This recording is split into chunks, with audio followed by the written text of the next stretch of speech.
Well, it's Monday. That's right, ladies and gentlemen. It's Monday night. It's 8 p.m. We're at high atop a mountain fortress of CutyCast TV at the Man Cafe. And glad you're here.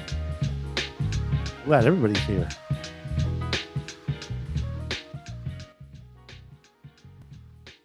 A lot going on. We got a lot to talk about tonight. In fact, I already got my first guest on tonight. Just bring him in here. Hey, Cam. Good evening. How are you this fine, cool evening? Free for a little bit, I guess.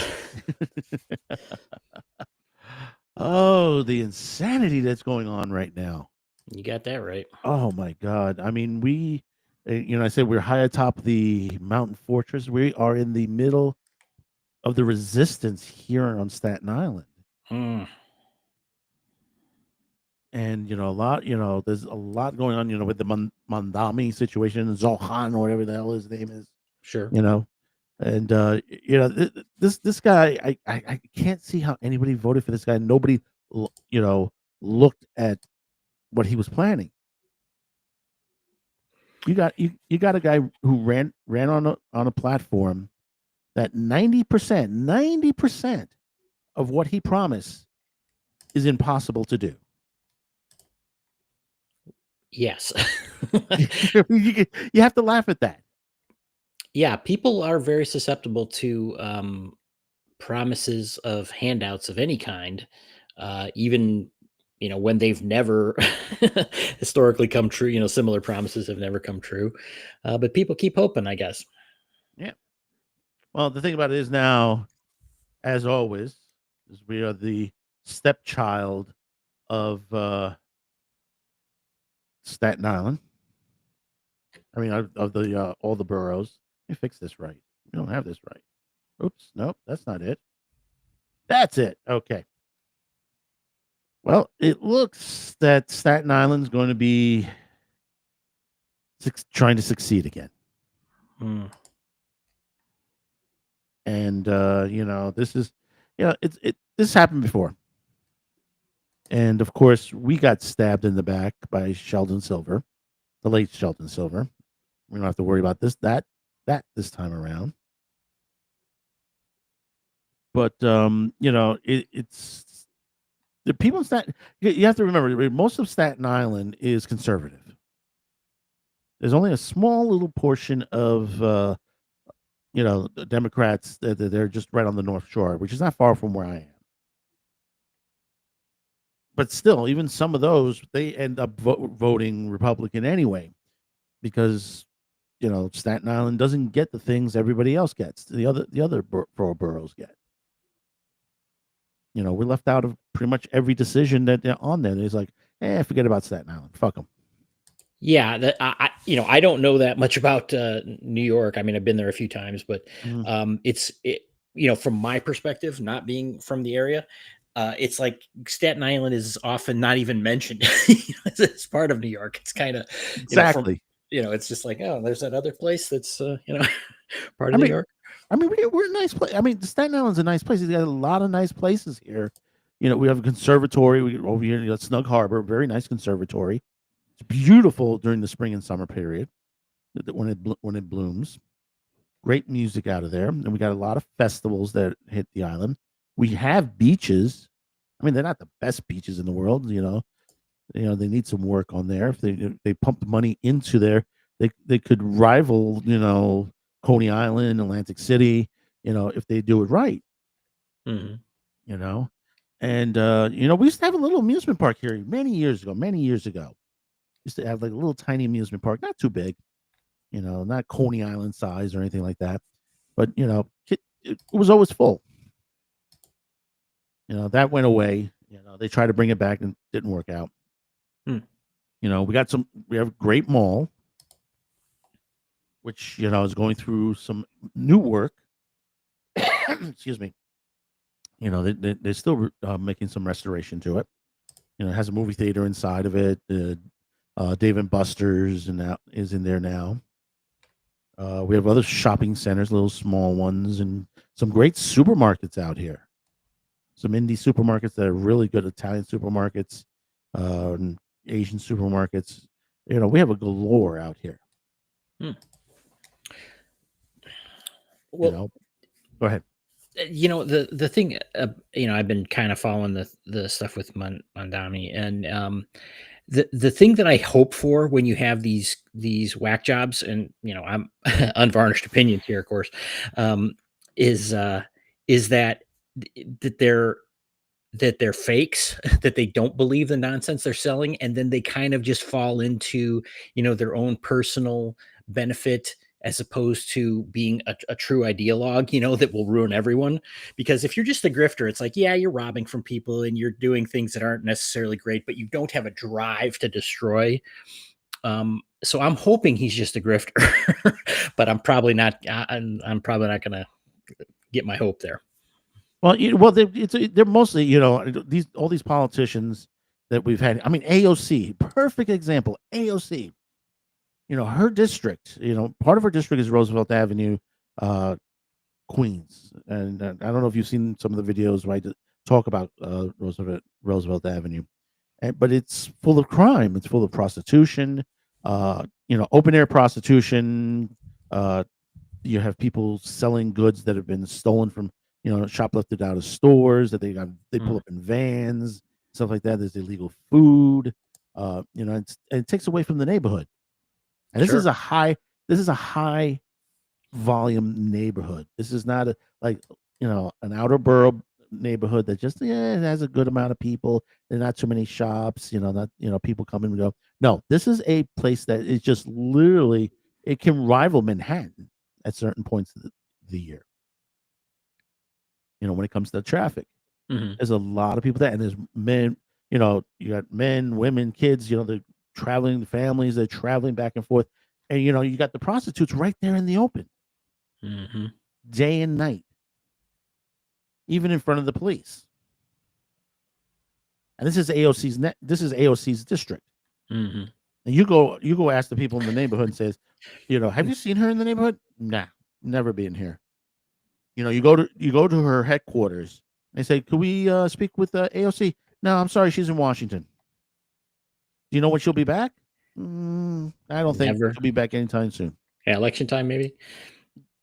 No, even in election time. I mean, it's the other problem is with that neighborhood, and we keep saying this: people don't show up for certain elections. That district is, when it comes to voting, it just basically it's one of the lowest districts for voting.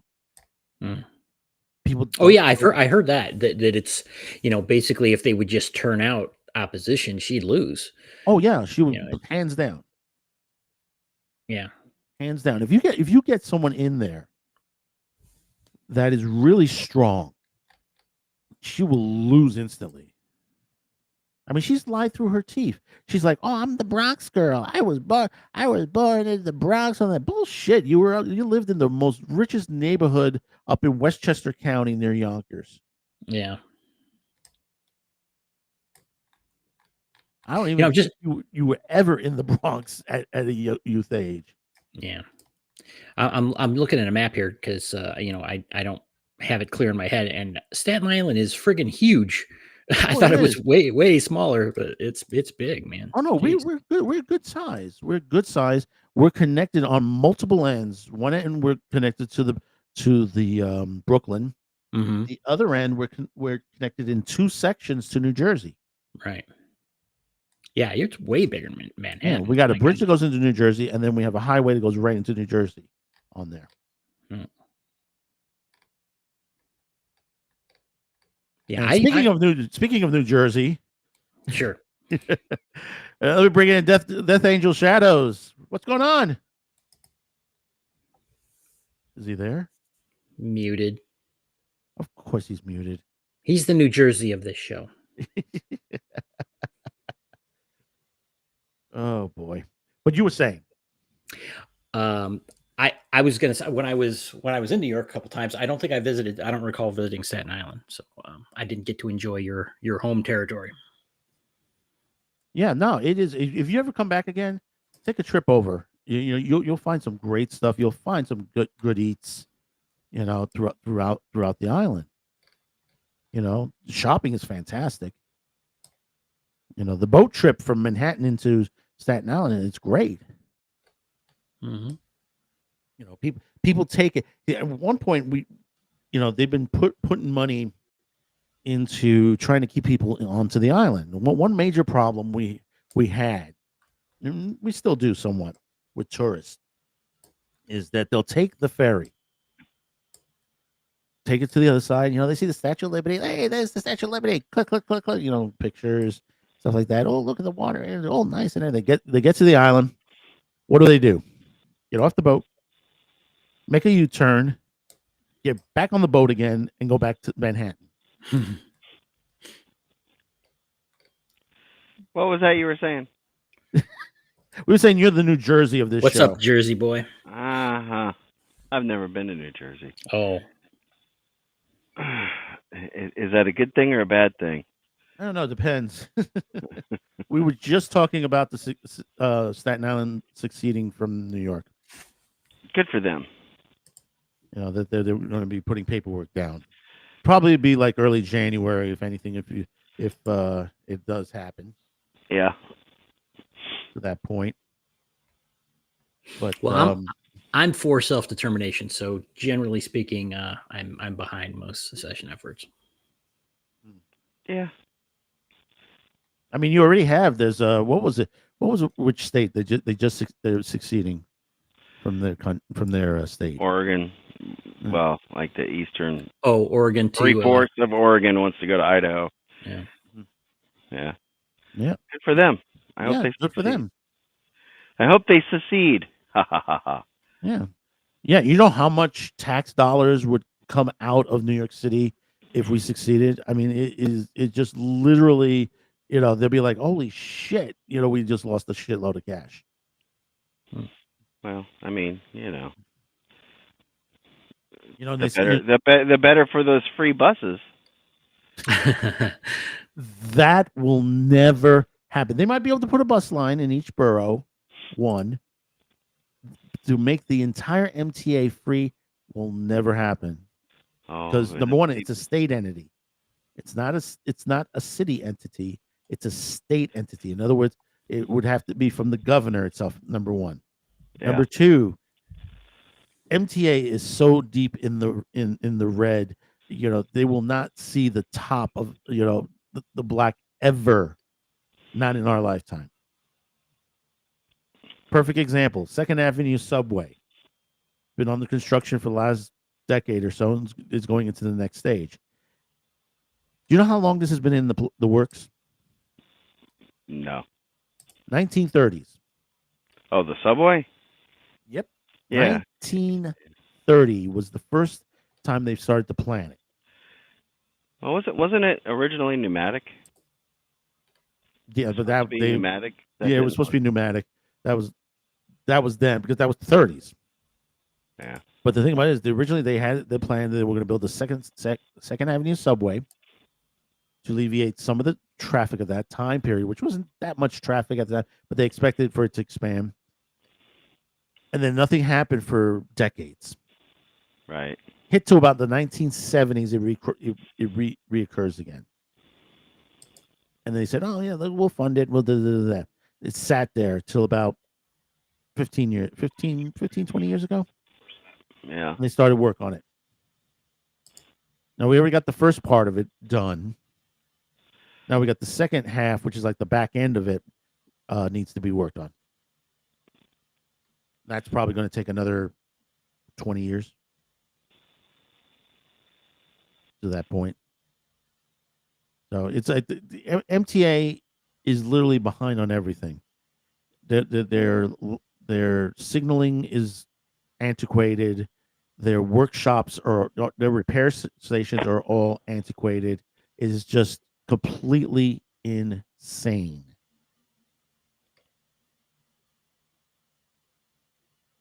You know. But speaking of insanity, Who's joining us bring now? what? I said, why? Who else is joining us? Someone else join us that's going to bring some sanity to the insanity. If it's sci-fi snob himself. Oh God, Gentlemen, good evening. Good evening. It's a Babylon 5 retrospective takeover here. Oh no. What's everybody All talking we about? need now is Jason. We're talking about secession. So tell us what's going on up in your neck of the woods. Speaking of that, Yeah. Speaking of that, yes. Speaking of leaving the country for the United States, possibly. he Yeah, doesn't want that. do you really want to hear about it? Yeah. Okay, so the latest, I mean, it's not really the latest. There's not much going on. So there was these town halls been going on for the last, year or so, which are kind of pro secession. They started out, they had a bunch of, they were independent ones, and then the government kind of took over some of them and had their own ones so they could, control the narrative a little bit. And then, so those were still going on. Meanwhile, the independent types were doing their own thing behind the thing as well. And then they had recently, though, there was a group that went around pushed by a former member of not this government, but a different government, an MLA, we call them, member of the Legislative Assembly. And he was pushing pro-Canada things. So he was getting people to, sign up and say, hey, Canada's great. So you need to get, they changed the law. You basically need to get about 200,000 signatures. Now, he supposedly got around 400,000. So I think they're still being verified or I'm not sure where that process is going on. Yeah. But the point is that, the people who want to separate are saying, I mean, a lot of people are saying, I mean, I don't care who brings out the thing, the vote. I don't care if it's the pro side or the pro separation or anti or stay in Canada side. I don't care who brings forth the thing. The law says it's got to be a clear question, so it doesn't matter. So they're happy. The pro independence people are like, I don't care if this guy does it. Oh, he got 200,000 signatures. Good for him. Let's vote. So there's probably going to be a vote next year sometime. That'll be good. So same time I'm not sure. Same time Staten Island's gonna be doing theirs. Yeah, I don't know, PB. I don't know if you're correct.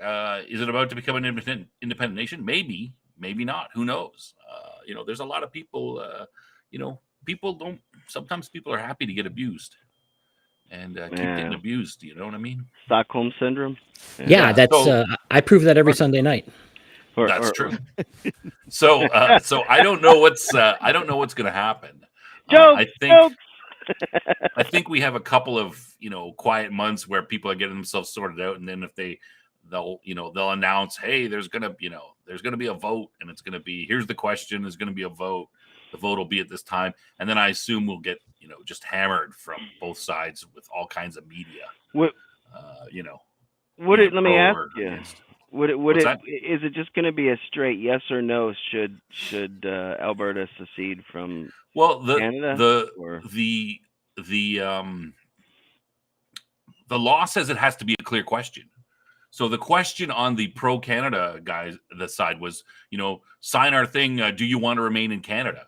So, I mean, that's pretty clear. You want to remain in Canada? Yes, no. So, I mean, if that's the question, then it's pretty straightforward.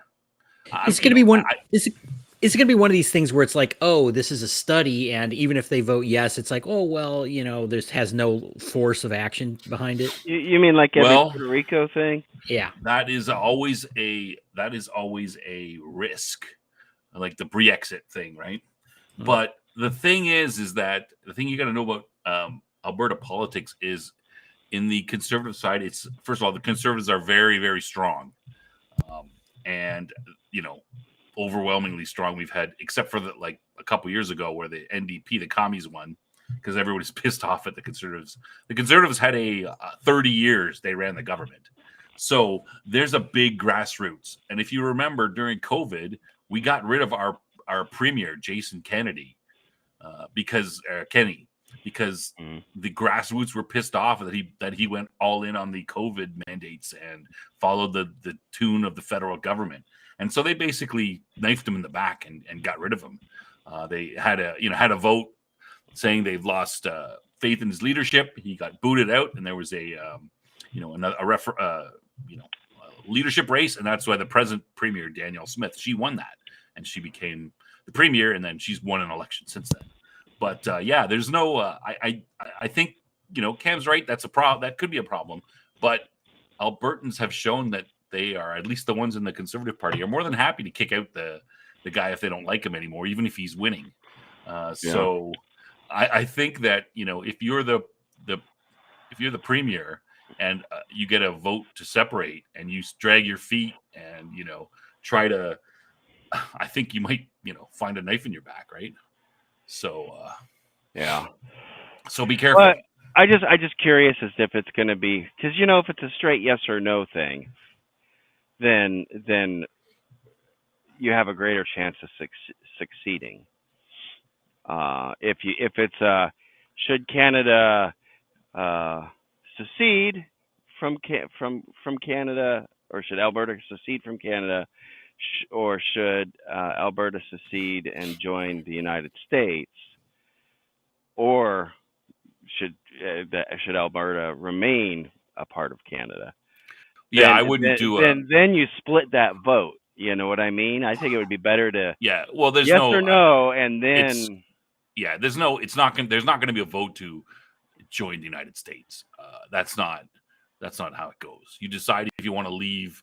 You decide if you want to leave the person you're with first, and then you decide after what form that's going to take, whether independent or. I mean, you can't have that question. Who says to the Americans that Trump will let Alberta in if he wants to? Oh, right? I guarantee you he would. But he's not going to say point blank, yeah, sure, come in, whatever you want. There's going to be negotiations if it was to go that far. But he's going to say, hey, you got to do this, we got to do that, this has got to happen, blah blah blah. I mean, how many senators is Alberta going to get? How many? There's all kinds of. Well, they would get 2 senators, and they what's would. The electoral college going to be? What about We're not your rebound relationship snob. Exactly. Well, I don't want to join America, to be honest. I know I want us to be independent. I think that you guys have the most free constitution, but why can't ours be better? Well, so far nobody's done it yet. Well, no, but hey, why can't they? There's always why can't they learn? You can always strive. Yeah, I mean, you guys aren't perfect. We could do better.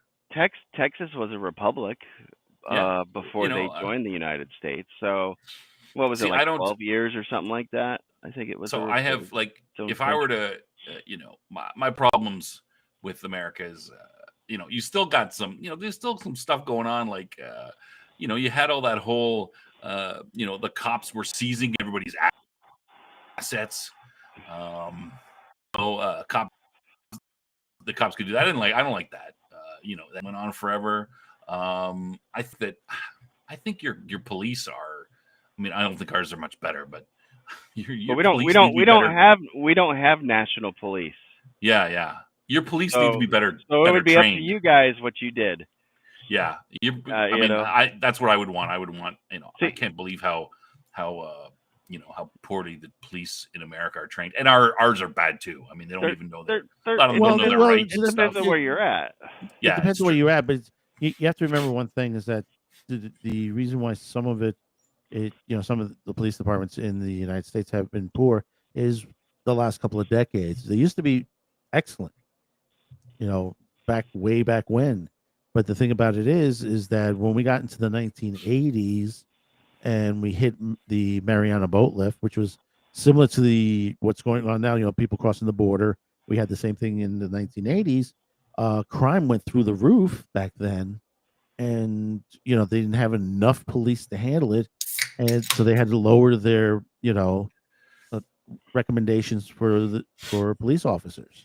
Yeah. Yeah, And when that happened, it just basically, throughout the country, and you had all these problems that have been cropping up. yeah, and I've got a relative that's going through the police training in Ontario right now, and I'm not saying that ours are any better, but police to me are horrendously undertrained in North America, and they should be way better trained. It takes longer to become a hairdresser than it is to become a cop. That's just crazy. Again, it depends on the state, and it depends on the municipality. Yeah, New York goes through a very rigorous training program. How long? I can tell you that because how long is that going to last? I have friends who are police officers who I used to work with, and they said, "Oh my God, it was like being in basic training." Yeah. So let me comment on what PB says. PB seems to know about Alberta a little bit. Fort McMurray knows about Fort McMurray. Alberta appears to be 50. Edmonton appears to be 50-50. Edmonton is the center of the provincial government, and it's for us the commies are red, unlike you guys. So it's called Edmonton is jokingly referred to as Redmonton because it's the only place that the big city is the only place where the left can win anything. And Edmonton's worse than Calgary because it's the center of government, right? So all the government types want to, they tend more towards the left wing. Yeah. The full-time types. So yeah, so Edmonton 50-50. Yeah, that seems about right to me. Trump wants Alberta. Yeah, I'm sure he does. But the thing is I'm sure he wants Alberta, but it comes down to the details, right? Like, what if we say something that's not acceptable, that we want this, and he says, no, I can't give you that, or vice versa, right? That's these things always have to be negotiated. I don't doubt that Trump would be happy to add Alberta to America. It wouldn't happen during his. That would not be. Even if you guys, he's not going to roll over and let us do whatever we want. That's my point. Well, I mean, if you're a state and you're allowed to, you can do whatever you want as long as it doesn't violate the Constitution. I mean, that's the whole point. Is the federal government's powers are limited. But there's got to be some process to allow. But there is. Why isn't Puerto Rico a state yet? Well, speaking as a Puerto Rican, that has always been an issue, and the reason is it's from the internal politics. They blame it on the U.S., but the problem is that we have those on the island that basically want the island to become like Cuba. And basically, this is the reason why we still have rolling blackouts on Puerto Rico, because we have a corrupt system, and we have a corrupt electrical system that basically the people who run this, that basically all the money that goes into the electric infrastructure is being paid to lawyers right now. Yeah. So my only point is that there'll be some process. If there would be some process of negotiation, and would be I actually don't think that Alberta would join the United States. I would prefer us to be independent of ourselves. We can set our own course. We could have close ties, but the thing is that the people, let's say Alberta votes for independence, and it becomes independent. Let's say it's whatever the number is. Let's say 60-40, 51-49. I mean, do you think the people who want to stay in Canada will want to join the United States? No, they won't.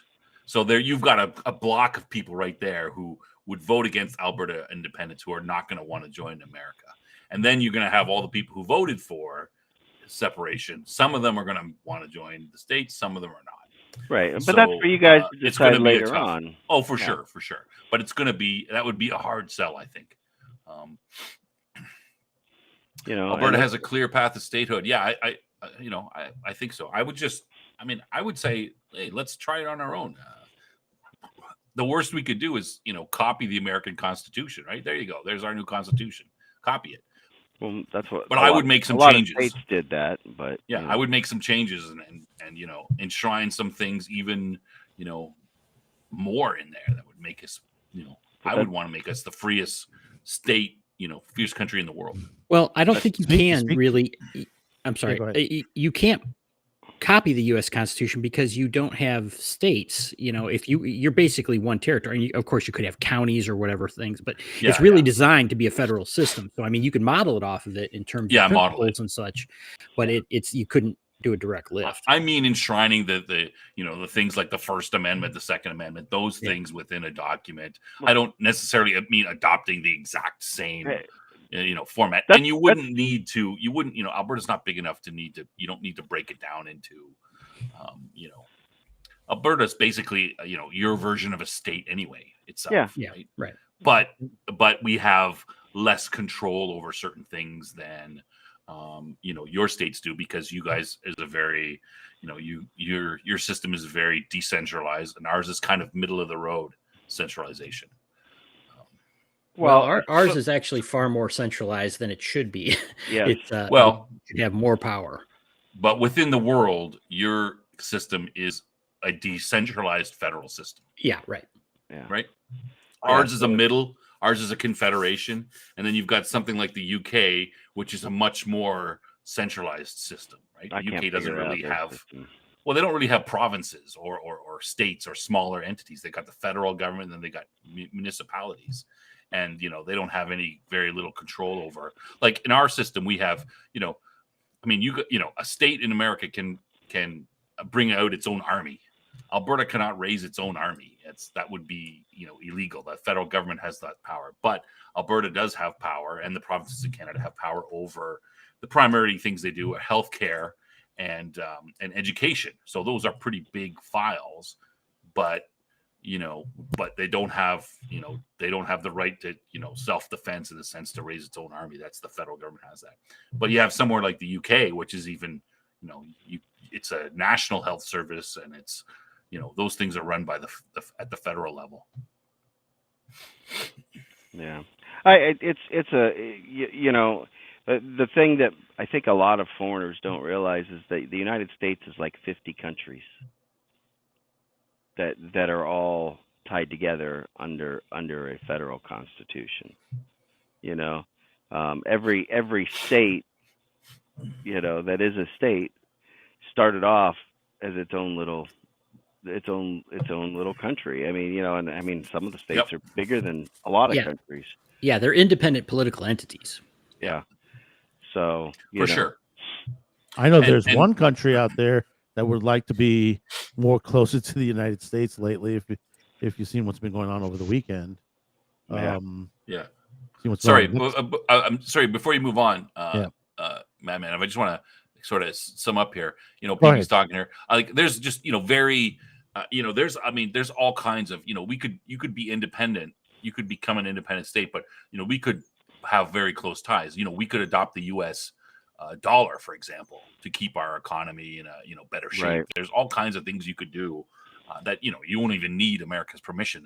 There's been countries that have used the U.S. dollar before it because so there's all kinds of ways you can become close without actually becoming a state. So sure, there's lots of degrees in there. But anyway, well, also with what as far as oil and the manufacturing and all that. I mean, you have a point to put into the United States on there. Alberta would be a plus point for the United States as far as trade within itself. I mean, plus it opens you, because you're on the end toward Alaska. That opens up a whole new can of worms when it comes to shipping. You still do have. We don't touch Alaska.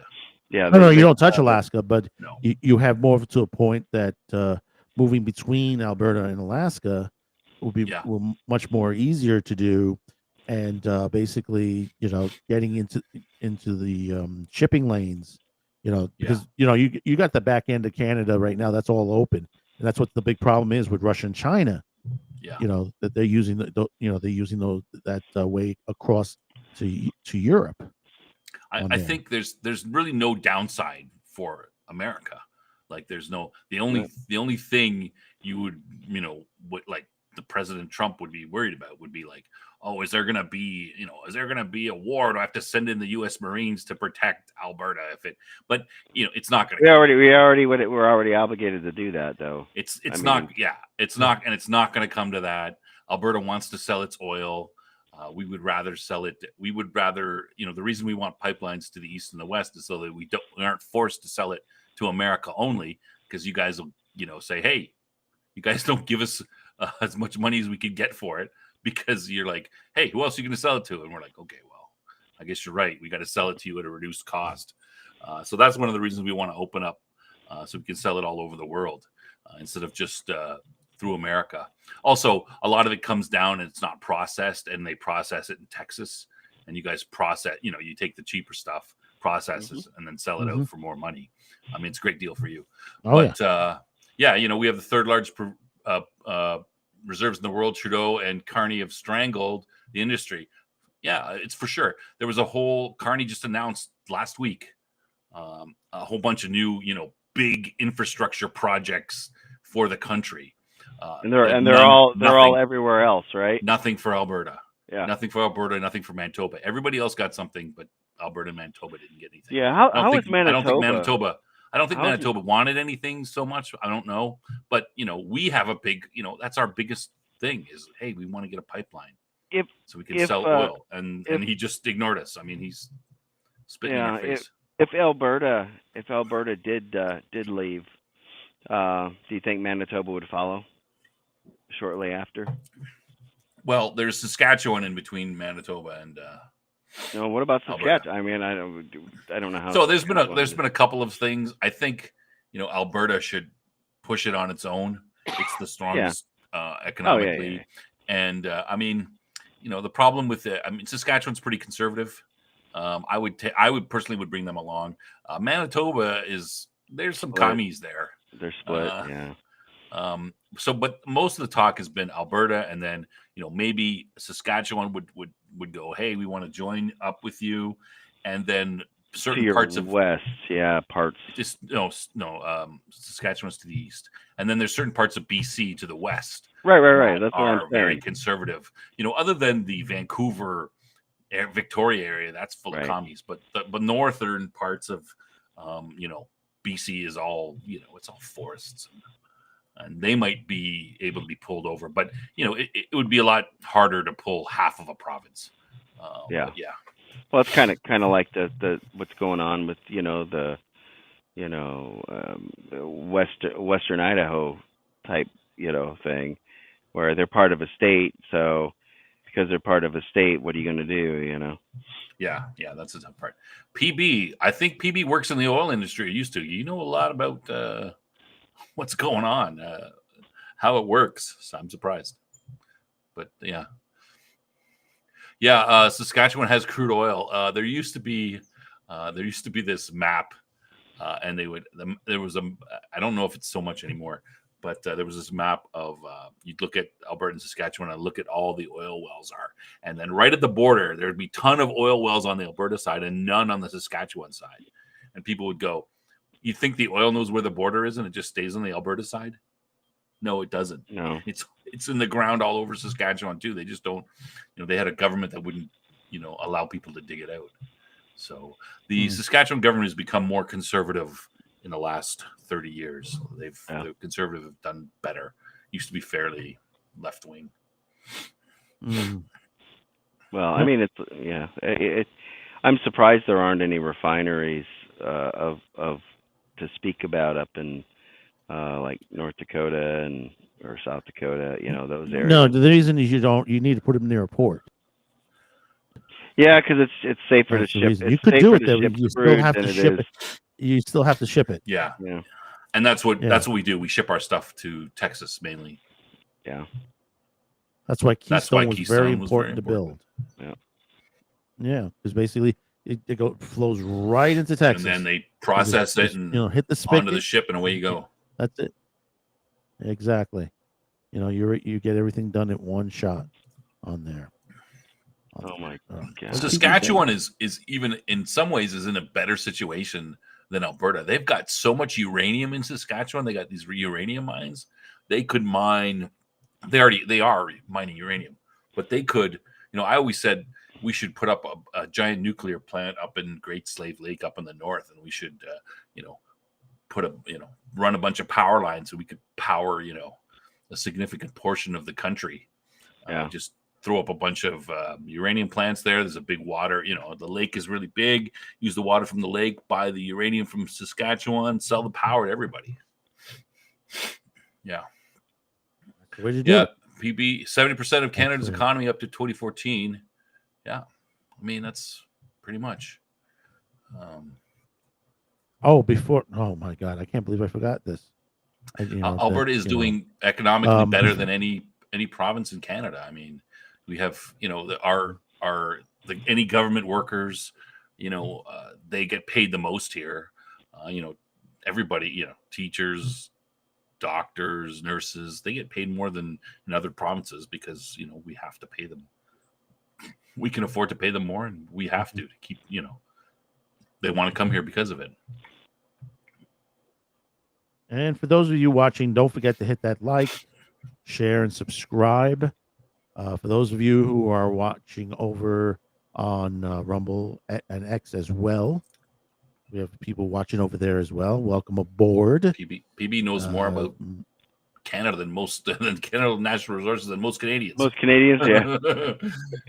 Yeah, and considering he's from the East Coast here. Yeah, he knows you're getting everything pretty much. Yeah, I don't know the numbers. 70% of the economy. I don't know if that's correct. I'm sure it was somewhere around there. I wouldn't. I wouldn't argue with it. I don't know if the exact number, but yeah. Anyway, sorry, I derailed your Mexico thing. Nah, it's okay. It's okay. Well, no, before even that, there's something else. I didn't even put it in the beginning. Just want to put out some healing power out there, because we have two of our fellow content creators that are not doing too well.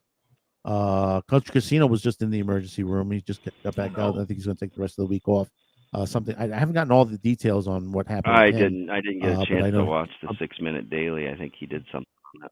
Yeah, I didn't get a chance to either. But supposedly, I guess he's going to take the rest of the week off. But Nate, the lawyer, was supposed to have gone through brain surgery to remove a tumor. Oh man! On Sunday. Yeah, and they found it. They found it, but they didn't remove it because basically it's caught in a cluster of in the brain. So they have to bring a specialist in, and they're going to do the operation. So he didn't go. Okay, because the one thing is they I know he was supposed to go in the one day, and then they had to scrub that because they needed something else. And then the last video I saw is he was supposed to go in about an hour. But that was Sunday. But since then, when they went in originally, they found that I guess it's in a cluster part of it's really deep in there. So they're going to have to bring in a specialist to remove it. And supposedly that's Wednesday. So a lot of healing strength out there, a lot of prayer for our fellow content creators out there that are going through a little bit of situations now. Definitely. Did something happen to Mindy again? He was saying something to that nature. I didn't catch the whole. I was like in three different things. Yeah, I didn't get the whole spiel either. Yeah, I was like running back and forth in the office into the outer section, and he was talking about it. Something about it. I heard him. I caught him saying something about a live stream, member live stream from the hospital again, because that seems. Oh no, he's just saying. No, he was saying. Oh okay. No, he was like saying, "Hey, listen, if anything else happens, we could do a member live stream from the hospital."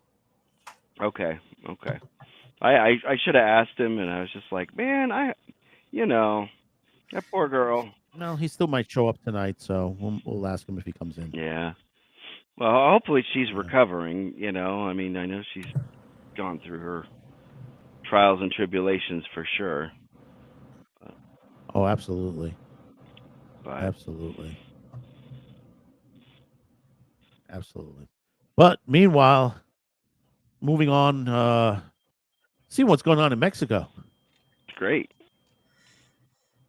I mean, this was insane over the weekend. The question is what's going on mean- now? I haven't seen. There's not much going on right now as far as what the last night before we went on air. I was checking, and there was nothing being put out there. It's what it is. The mainstream media is not really covering this. Really? It's just like you guys, a couple of outlets, Reuters, the Fox News, but like the networks, they're just like they're just touching base for about 5 seconds and that's it. Because I mean, they were pretty much halfway into the presidential capital, and I mean the building Yeah. itself. I don't know if the president was in there, but it was really insane. And the crazy part about this is that I'm guessing they weren't going to just take pictures.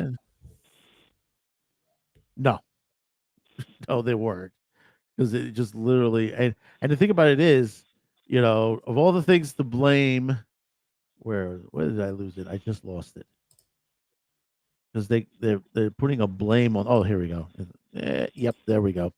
Because this has happened in other countries also that are going through the similar things. Is One Piece. One Piece has been the national flag for Mexico for Revolution. Not a meme. I've seen actual footage of them carrying that flag around. That's. Oh yeah, no, it's not a meme. This is not a meme. This is actual, and this happened overseas in Indonesia, a couple other the Philippines, that they've been using the straw hat pirate flag on there now. And in the case of the Mexicans, because this thing started because the Mexican mayor was murdered recently, and nothing was done about it. And this is about the 7th politician that's been murdered in Mexico just recently. What's happened is that the mayor that was murdered, he had a straw hat. He wore a straw hat. So they were passing out straw hats and all that, and then someone brought the straw hat pirate flag, and then suddenly the straw hat pirate flag started getting bigger and bigger, and I mean we're talking half a football field. That's how large they're coming now. So it's become to the point, and I think, was it the Philippines? I'm trying to remember. Was it the Philippines that basically they banned One Piece because of this, because of what's been going on there as well? Because it just you have other countries that they've gone through sort of a revolution and change in government, and that flag is being flown as change to there. So it has just been one thing after another. I mean, what do you guys think? Mexico's they've got to do something. The Mexican people have to do something. They've got to. I don't know. They've got to do something. So. I mean, Mexico seems like it's just constantly teetering on the edge of being a failed state. Yeah, it is. Well, the thing is, I think that Mexico needs to. I'm very supportive of the movements of people, and if they feel that their politicians are not listening to them, hey, yeah, they should protest.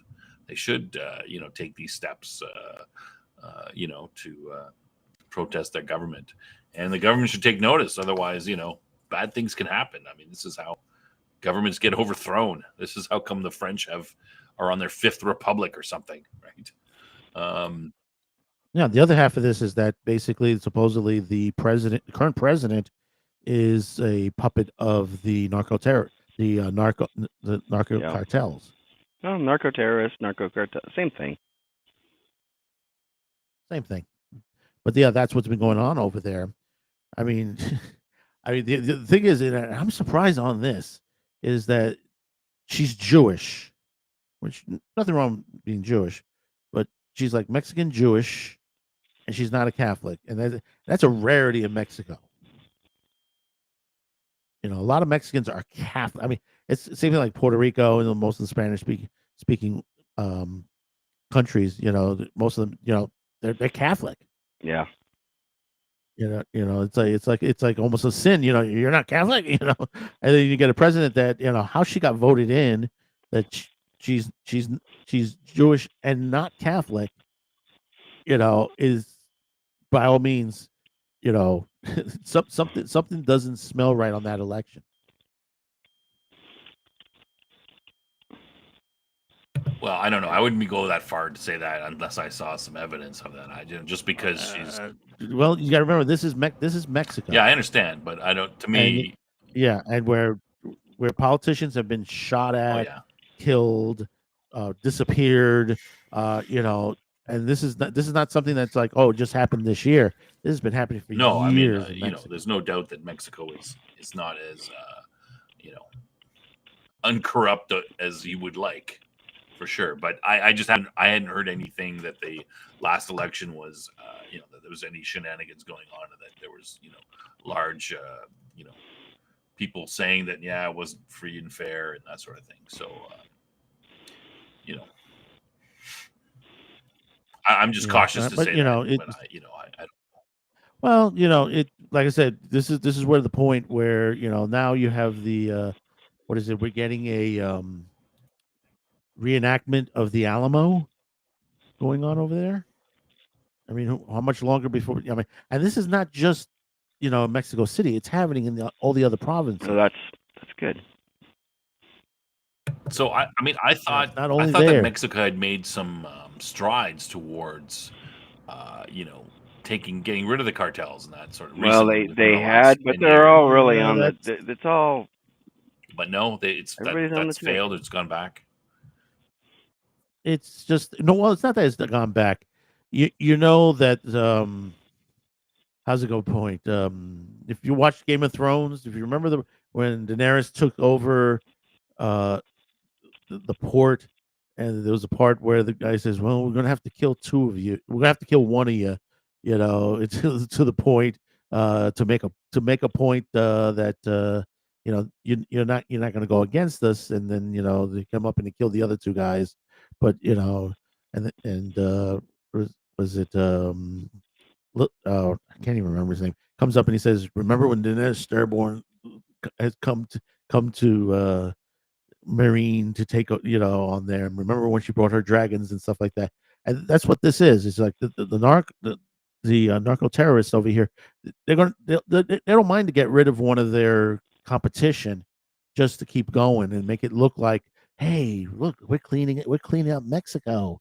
You know, it's going to be like, you know, it's going to be really, really nice and quiet over here. Now, see, what happens is, you know, there's going to have to be a complete, and it's from the top to the bottom level, like what happened in El Salvador. You know, El Salvador cleaned themselves up. And you see you see their jails. It's full of just, you know, gangs from all over the country.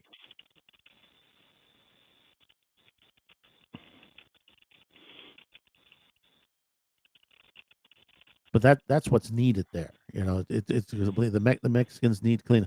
And considering that the cartels do business with the Chinese and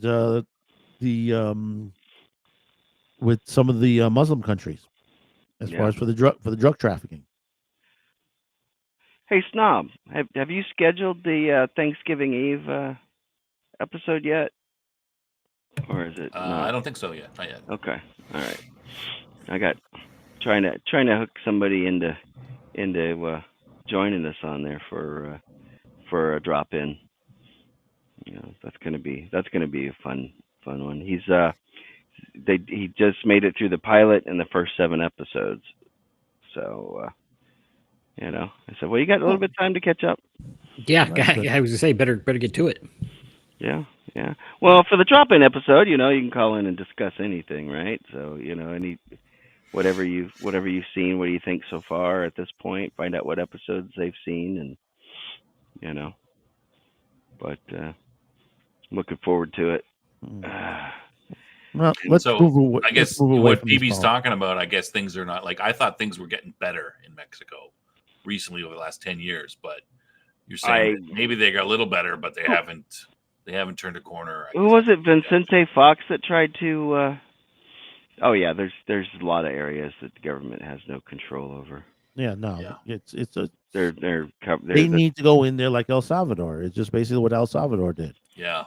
Just completely just going in there with the military. Mexico's a lot bigger though, much harder to do. Oh yeah, of course it is a lot harder. more territory, but they can ask for help. We'd help them with that. I'm sure Trump would love to help them with that. Yeah, Be more than happy to. hold their feet to the fire, people. Mm-hmm. Exactly. But let's get away from the politics. Let's get into some. I did you pop not see culture. that? You didn't see what I dropped in the chat there. What did you drop? You didn't check the private chat. Hold on one second. Let me check it. Hold on. That's politics though. Yeah, it is very politics. Oh, that's politics. You want to get away from politics for. Yeah. All let's right. get rid of What politics. are we gonna talk about next? Okay, no, I want to bring this up first on here. I just had it up. Hold on. Because Jason brought this up today on there. The blood oath between James Cameron and Robert Rodriguez Let's go. for Lita 2. Blood oath. In other words, they are, they want to make this sequel. What does that mean? I don't know, but Probably just some hyperbole. What he means is that they're dedicated to doing it. They want to do it. They want to do it. I mean, With blood. they cut their hands and mix their blood together, and I don't know whatever else you do for a blood oath. Whatever happens in Austin stays in Austin. There. Swear to Satan that they would make the movie or something, whatever. Yeah, but it's getting further and further away from the original release. I mean, this was a great movie. Mm-hmm. I mean, it was close to the manga and to the anime series, the anime movie that they made. Yeah, I thought it was reasonably good. The movie, yeah. Oh yeah, no, but I'm saying it was close, very close to, the original story, which is very rare, today with the way Hollywood has been taking in anime lately. Last couple of anime movies, it's been like, and considering that Netflix now is putting up My Hero Academia, Solo Leveling, and a couple of others. So I can't. With Solo Leveling, I can't see how they're going to do that. That's going to be pure special effects. What is on that series? Solo Leveling. You're saying they're going to do a live action Solo Leveling? Oh yeah. Oh man. Yeah. It was I got wind of it earlier this year and watched it, and it was one of these anime that like became super popular suddenly. Everyone was talking about it, kind of thing, which is why I heard about it. It's pretty good, actually. I'd recommend watching it. Oh yeah, no, it's season 2. Season 2 took it to the next level, and I was like, "Holy shit!" Including the soundtrack and I mean, they were pushing the music video for this series. Every once in a while you saw it on X or on Instagram or on TikTok that they would push the music video. Yeah. And like I said, they right now they're pushing to do a lot more. And believe it or not, there's another anime out there that even goes a little bit surpasses Solo Leveling right now. That just ended. To be Hero X, which is out of, believe it or not, it's out of China. And that was really, really good.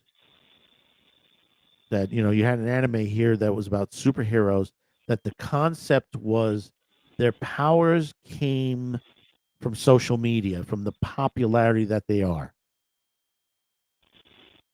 So the more that people believed in you, the more the stronger you became.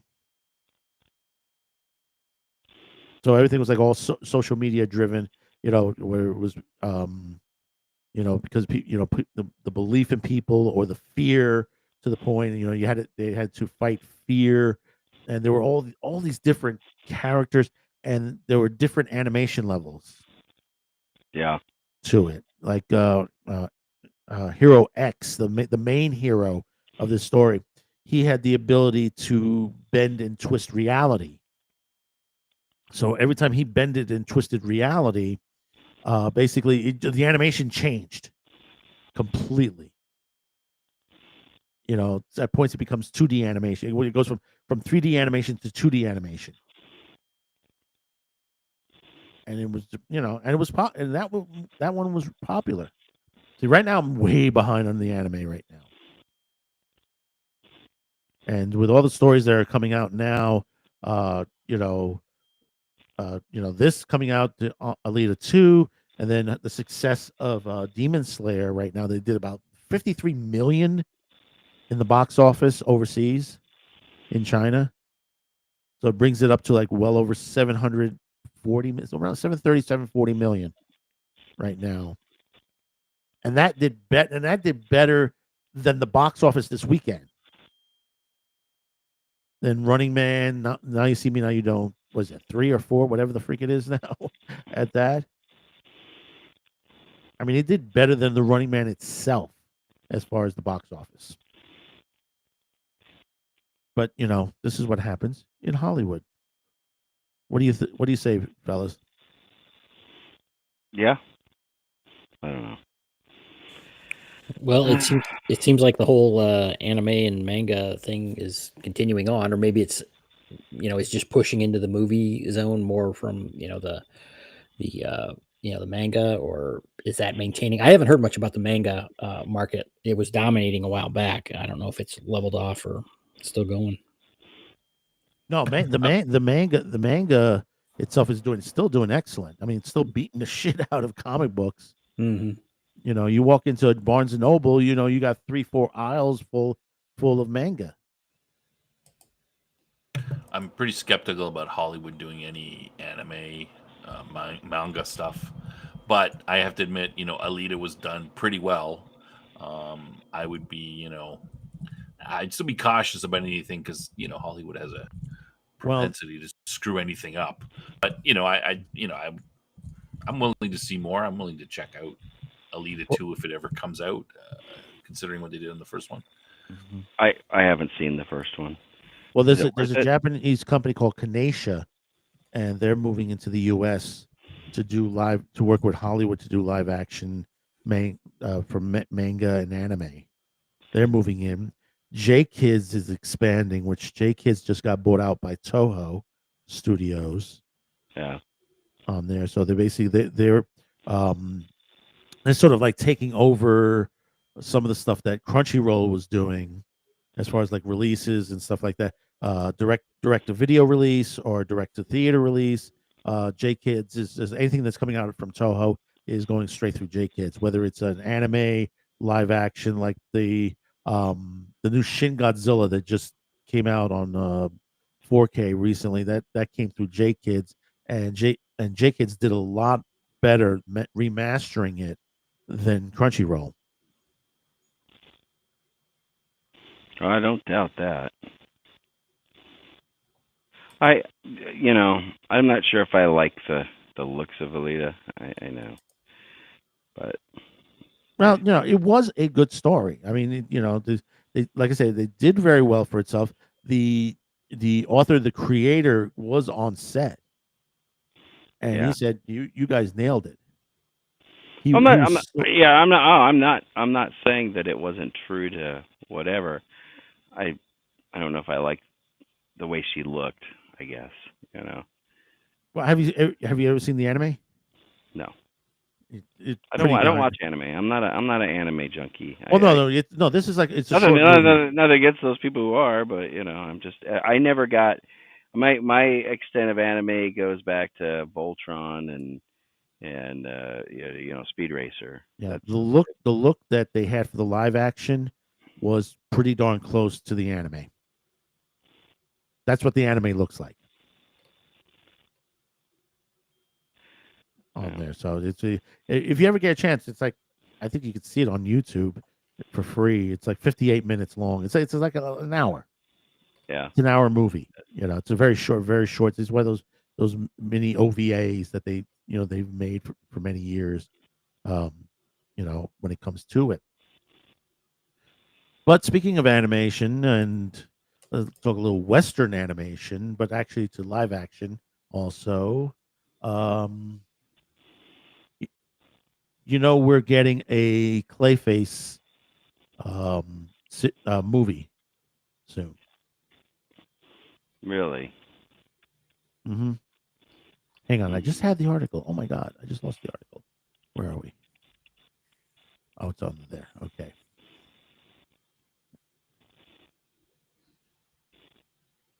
So are they? Is this going to be a live action? Yeah, this is gonna be a live action.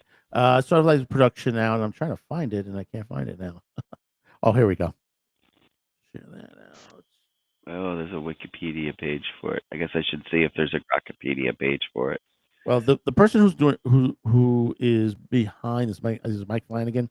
Um, they are taking the Clayface live action. They're not making a look toward the looks of the inspiration from Batman the Animated Series Clayface, which I think that's perfect for it in the live action sense. Yeah. Because I hope that basically he stays within the storyline itself, which I always said if they do, you know, because of the success of the Penguin, the way that story went and all that, you know, I would like to see something like into the Clayface would have been my next choice on there, and to do it sort of in an addiction way. That basically, if you're not, if I mean, I don't know, have you guys seen the Batman the Animated Series? Yeah, I've seen parts. It's been a long time. Yeah. Same thing. Yeah. Yeah.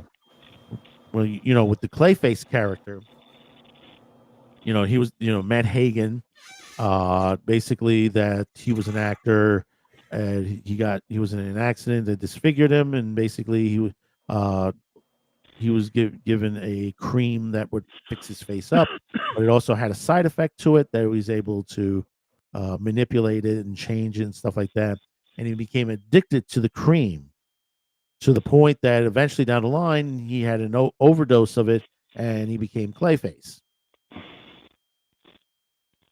And I'm hoping that the movie version will hopefully circle around that, because that would be, talk about, especially when we had that movie. What was it? Substance, I think it was called. That was about I don't know. a model that she took a pill and it changed her, made her look, because she was a lot older. She was getting a lot older, and she wasn't getting the jobs on. So she would take this, and basically it would change her and made her look better. It was like an underrated. Are we getting a little overdone with all these villain movies and villain shows? I mean, Penguin was a great series, and it was in the sort of the realm of the Breaking Bad, where you're looking at the bad guy. But at some point, are we just going to go all bad guys all the time? It might get a little bit overdone, in my view.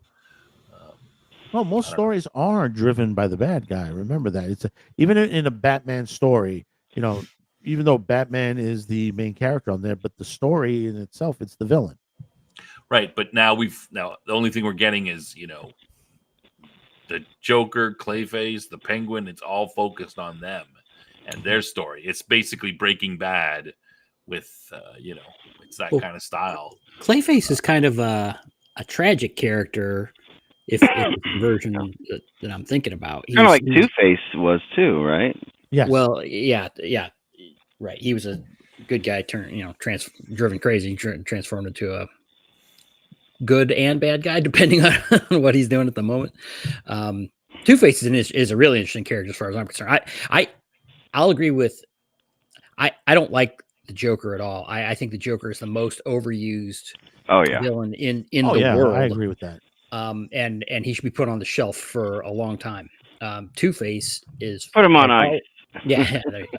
Two-Face has always been more interesting, but Clayface is kind of a weird one because he's kind of a third stringer in many ways. He's not. I mean, he's cool. He's actually a pretty cool character, villain. Again, like I said, there's this kind of tragic portion to his story. So if they could do something with that, but I get what Snob's saying. It's like I don't want to go see movies about villains, necessarily. I think having good villains and stories is important, like Madman said. But it is a little strange. I don't mind seeing movies about villains. I don't overall like. I enjoyed the first Joker movie. It was a great Heath deep Ledger. dive into the character and a look at evil. But my point is that these things can get overdone if we're just going to get a whole bunch of we're always going to be looking at the villains. Now it's going to be over and over again. That might be a little bit over Repetitive. Try to make a different movie. Like try to don't be afraid to. Don't be Marvel. Don't be Marvel now, guys. Don't be afraid to try do something a little different. Oh, the Penguin did well. Let's do another Penguin, but with Clayface and and the Riddler and like it's just might be overdone. How about bring out some of the lesser known characters? That's what they've been doing. That's what they're trying to do right now. Like with Clayface, you don't get Clayface in a lot of these movies. So there, but they're focusing it on the bad guys instead of the good guys, and I think it would be better off to have a bring out some of the other characters that may run across Clayface. He's not exclusive to Batman, is he? Who, Clayface? Clayface, I think he's done a couple of Justice League. Yeah, and I think I think they have to be careful. Like Jeff, you mentioned bringing in the lower. I think part of Marvel's problem is they started onto the lower tier, like Ms. Marvel, and bringing in that stuff. And that's a mistake. Well, they went. I think bottom of the barrel and they did a crappy job with it. But now Clayface has gotten. He's been big on the Harley Quinn animated series. He's been a big character since the beginning of them. So they might be betting that Clayface is a little bit more well known, and that they can afford to do something on him because he's more well known because of that Harley Quinn animated TV show, the sort of the R-rated one. I think. Well, I don't know if it's R-rated, but it's pretty. It's a little raunchy sometimes, but yeah. So I good luck for them, and I can see that. I think Clayface, like I said, is a little bit bigger, a little bit more well known than he would have been 10 years ago. But they're just it's all anti-heroes. It's all they're not even anti-heroes. They're really villains, but they're trying to sort of make them anti-heroes. Well, they're trying to make you feel sorry for the bad guys. It's it's okay to do a little bit, but if everything goes like that, then it gets a little bit overdone. Yeah, some people are just bad because that's in their nature. I mean, I don't know. I still like Jack Nicholson as Joker. I thought that was. Oh, yeah. Jack Nicholson, he was really good with that. Yeah, PB. Hollywood is creatively bankrupt. Can I please have a new original vehicle? No more retcons, reboots, remakes, and franchise. How about something original? Well, if you look, of course, going over to anime, you have a great several hero series, to be Hero X, and then the other one's which is now just finishing up, is My Hero Academia. Yeah.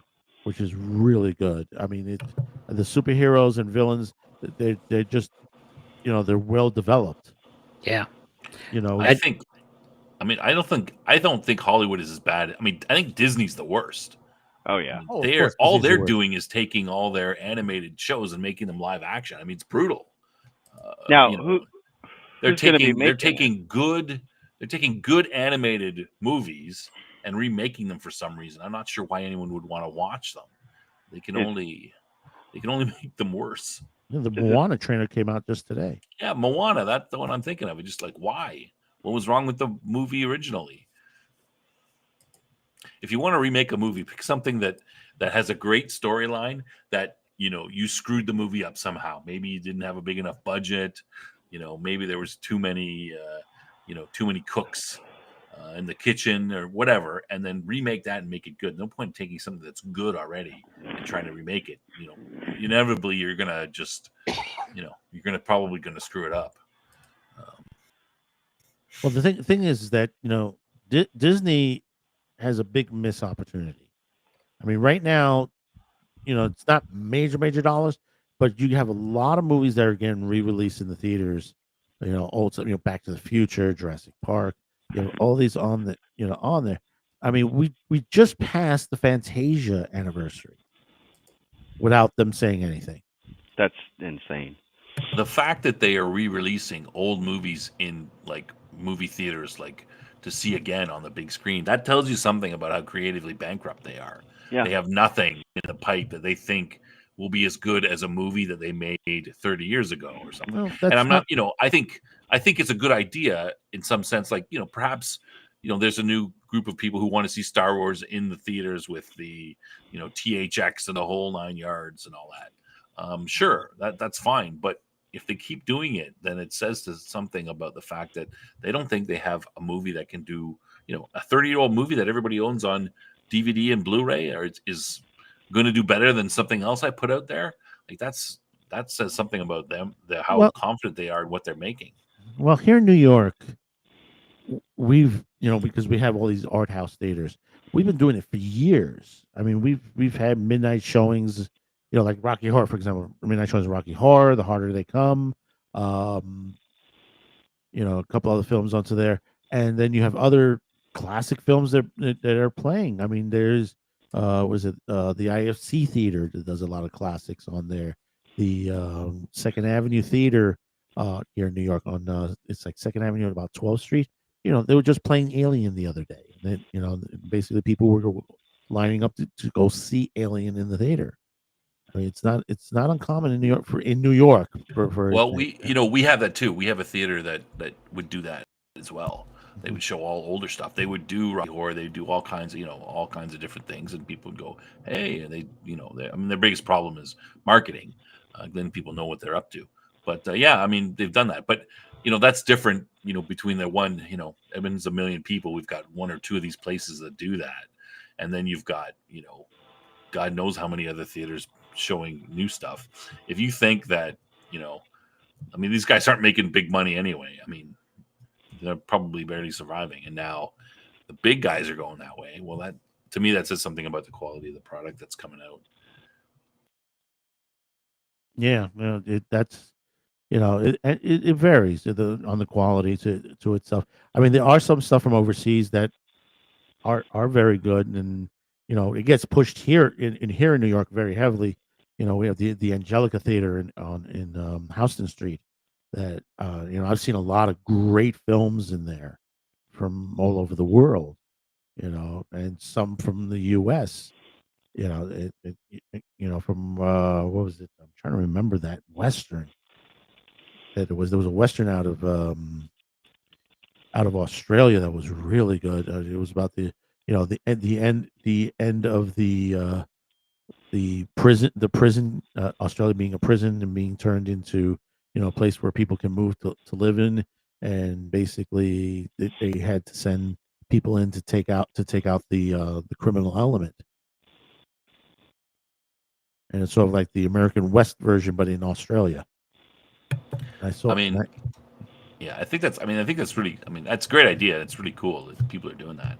I think you know what? From now on, any money that we get in super chats is going to go towards me buying my own movie theater, like one of these rundown ones, and we'll start with to show all science fiction movies.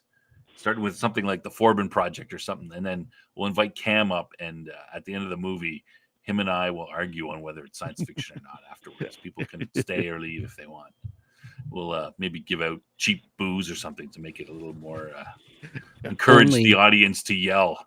Only if it's decided by a duel at the end. To boo or hiss or clap if they think when somebody says something that they like or not.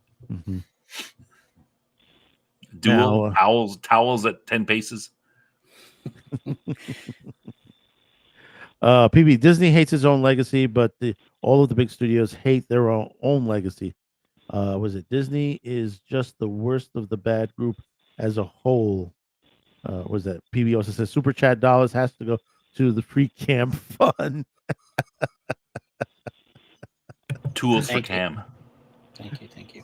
Yeah, but moving on a bit onto this, and we're going to go into a sort of a raunchy type of situation here. Oh, Yeah, we're going boy. to get a little raunchy for a little bit because here on Man Man Cafe and Man Man Show, we've discussed, the sexy side or the insane side of anime. And this season, there is an anime that's not well talked about, but it's been out there. And if you've been on X or on some of the on any of the anime boards, you probably heard about this. And this is the shocker. Now, see, if you had stuff like Redo the Healer, and a couple of the others that basically were in this category, Gushing Magical Girls, you're not getting a English dub of it, because there's like most of this, like Crunchyroll and most of they're not going to spend the money on this because it's controversial. They don't want to go into this direction, so then they said, nah, let's keep it in Japanese. Now, this one is getting in surprisingly, and considering that you cannot see this on Crunchyroll, or you have to go literally the high seas to see this on there if you're in the West. And let me put this up here. It is called Nuktashi, and it is an insane anime, and it's getting an English dub of this, and I'm curious on this now. Nuktashi actually, basically is an anime about an island that basically the population, there's one major law on the island itself, and it has to deal with sex. In other words, you must have sex with each other on the island. And unless you're underage, which they're going to say, people are going to say, "Oh, what about the underage kid?" No, if you're underage, you're not allowed, which is mentioned in the show. And basically, if you're in high school, yep, you got to go through it. And the thing about it is, this is not something where you go home, you take somebody home with you and stuff like that. No, this is happening way out in the open, on the streets, on the beach, in the supermarket, in the amusement park. It's like everybody is just chowing down. Period. Now you say to yourself, well, what would make this insane? That would be popular to a point. Well, the thing about it is, there's this one character that shows up on the island who used to live on the island before these laws went into effect. And basically, he's now created a sort of revolutionary group against this. So basically, he's trying to hide himself to not having the sex with several other people, several other women onto that point, and fighting those who are trying to force him. Now, the insane part of this is where it gets insane, is that, okay, the what they call the sex guards, or the girls that they're in charge to make sure you're having sex. If not, they force it upon you, sort of like an execution type situation. They're carrying guns, they're shooting, bang bang, shoot them up on there.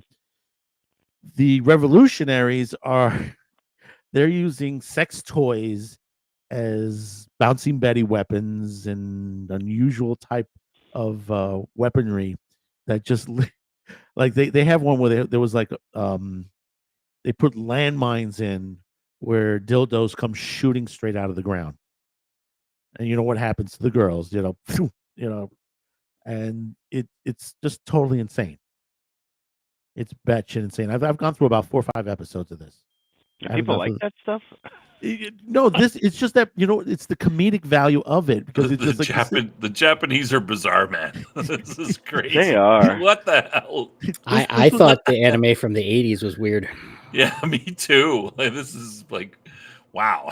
And this I didn't hit thought mainstream. That's the I thing. thought This, some of the other stuff was pretty risque, and this is like a step beyond that. oh Man. yeah, and but the thing about it is, it's getting an English dub. That's a rarity to this.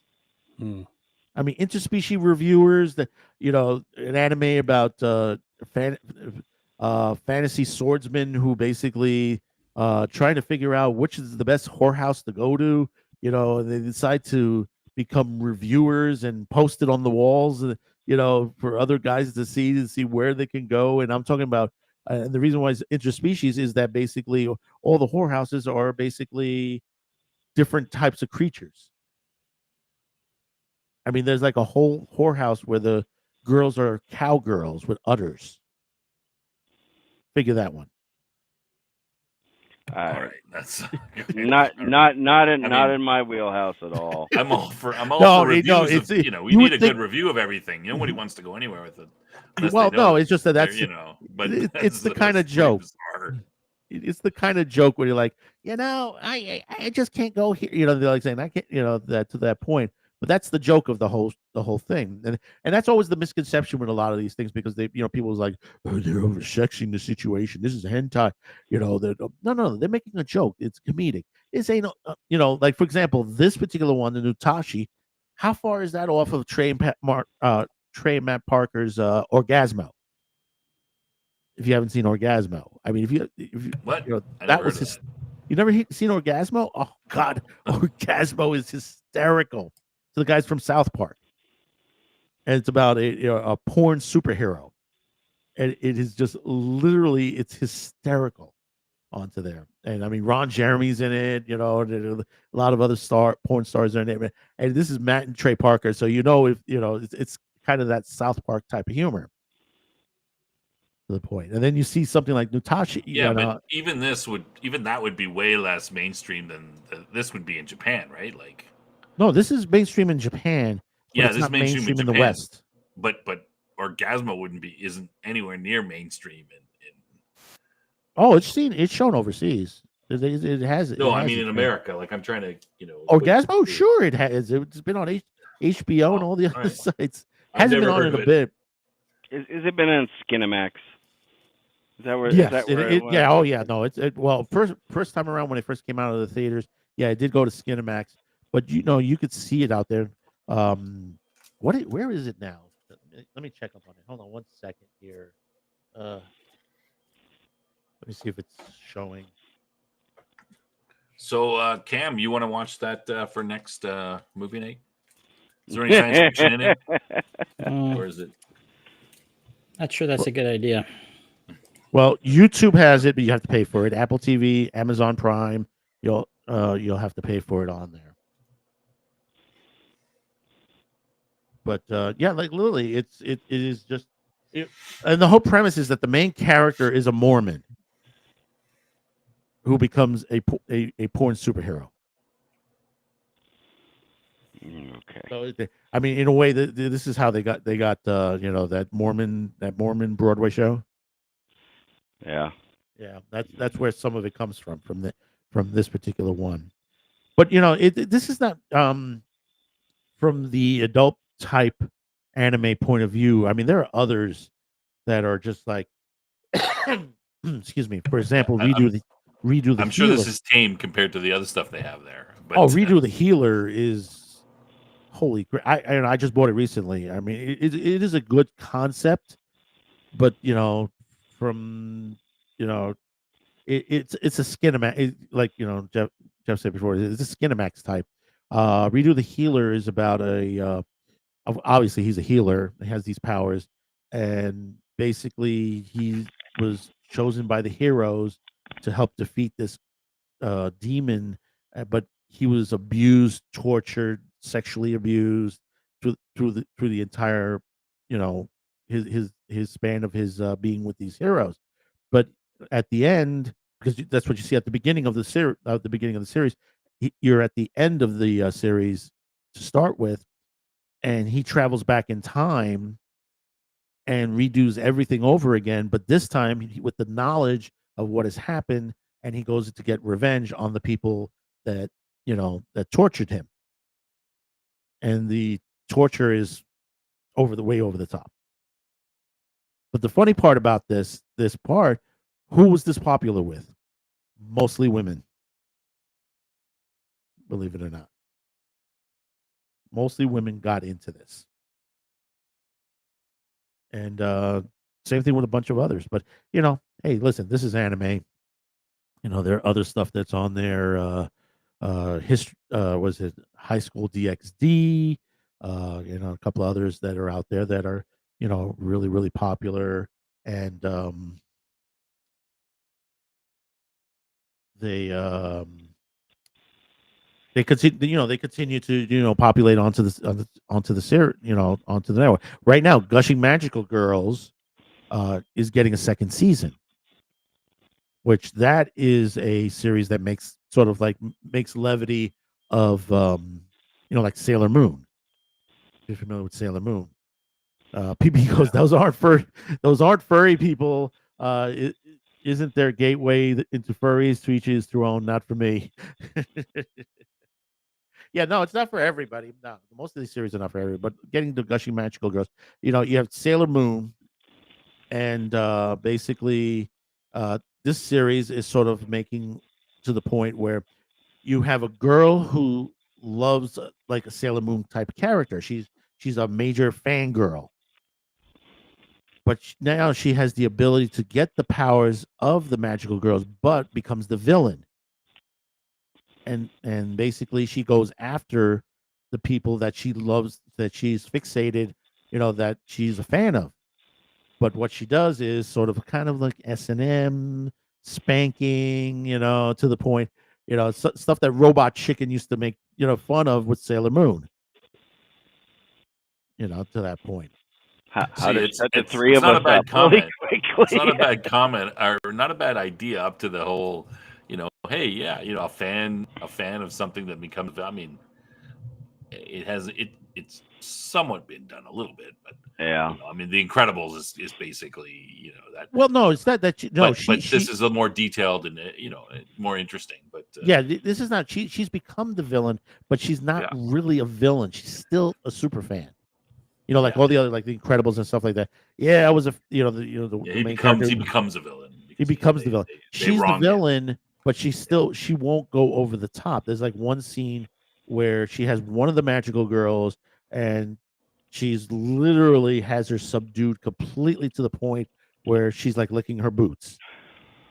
And she looks down. She goes, "What are you doing?" She goes, she tells her, says, No, we're not going that far. She's like, "Oh, I'll be your slave," and all that. No, we're not having that. And she backs off on her for that point. And she's like, "What did I just do? I've just taken away one of my favorite heroes." So that and that's what goes on. Now you're going to get a second season of and see what goes on. To that point. I mean, it gets crazy. Some of this stuff, but it's comedy in a way. It's just like really raunchy comedy, which is, most people, see it on, from 1980s movies that we've had raunchy comedies before. Now I know Snob has to leave soon, so I want to grab this before he goes. We know what's going on with Star Trek right now, and looks like we're going to get a new Star Trek movie, maybe a new series out of this. And it seems like now the Kelvin Trek, Kirkman Trek, Bad Robot Trek, that's all dead now. According to... Finally. So we're getting the guys who did Dungeons and Dragons, which was not a bad movie. As somebody who has been anti-WotC for a while now, the D&D movie was actually pretty good. There was some stuff in it that was maybe a little corny that but no, it was a good movie. It was and a good the movie. Corniness was on purpose. I'm pretty sure. Oh yeah, clearly. If you haven't seen it, I highly recommend getting it on Blu-ray and watching it. if you like anything about Dungeons and Dragons, and Yeah. it's actually just a good, Especially if fun you've movie. played any D&D, whether it's tabletop or even the video games. If the video games, if you've played any RPG video games, you will really get a kick about a particular scene. My kids liked it. Is it the scene where they're enacting the plan or coming up with the plan? No.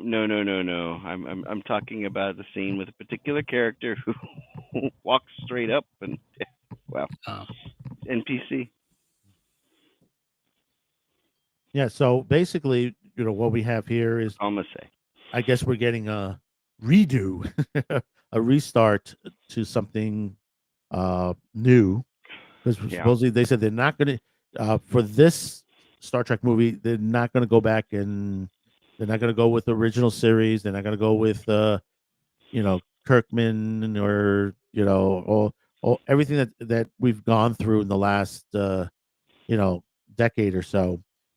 Basically, this is going to be something of new. Now, we talked a little bit about this on Sci-Fi for Me, and everybody mentioned. I know Jeff mentioned a couple of things on this too. That what we want to that point. That there's a lot you can do with this. I had mentioned, it says, hey, listen, you can go to the Delta Quadrant, you can go to the Gamma Quadrant, and you can do a lot of exploring to that point.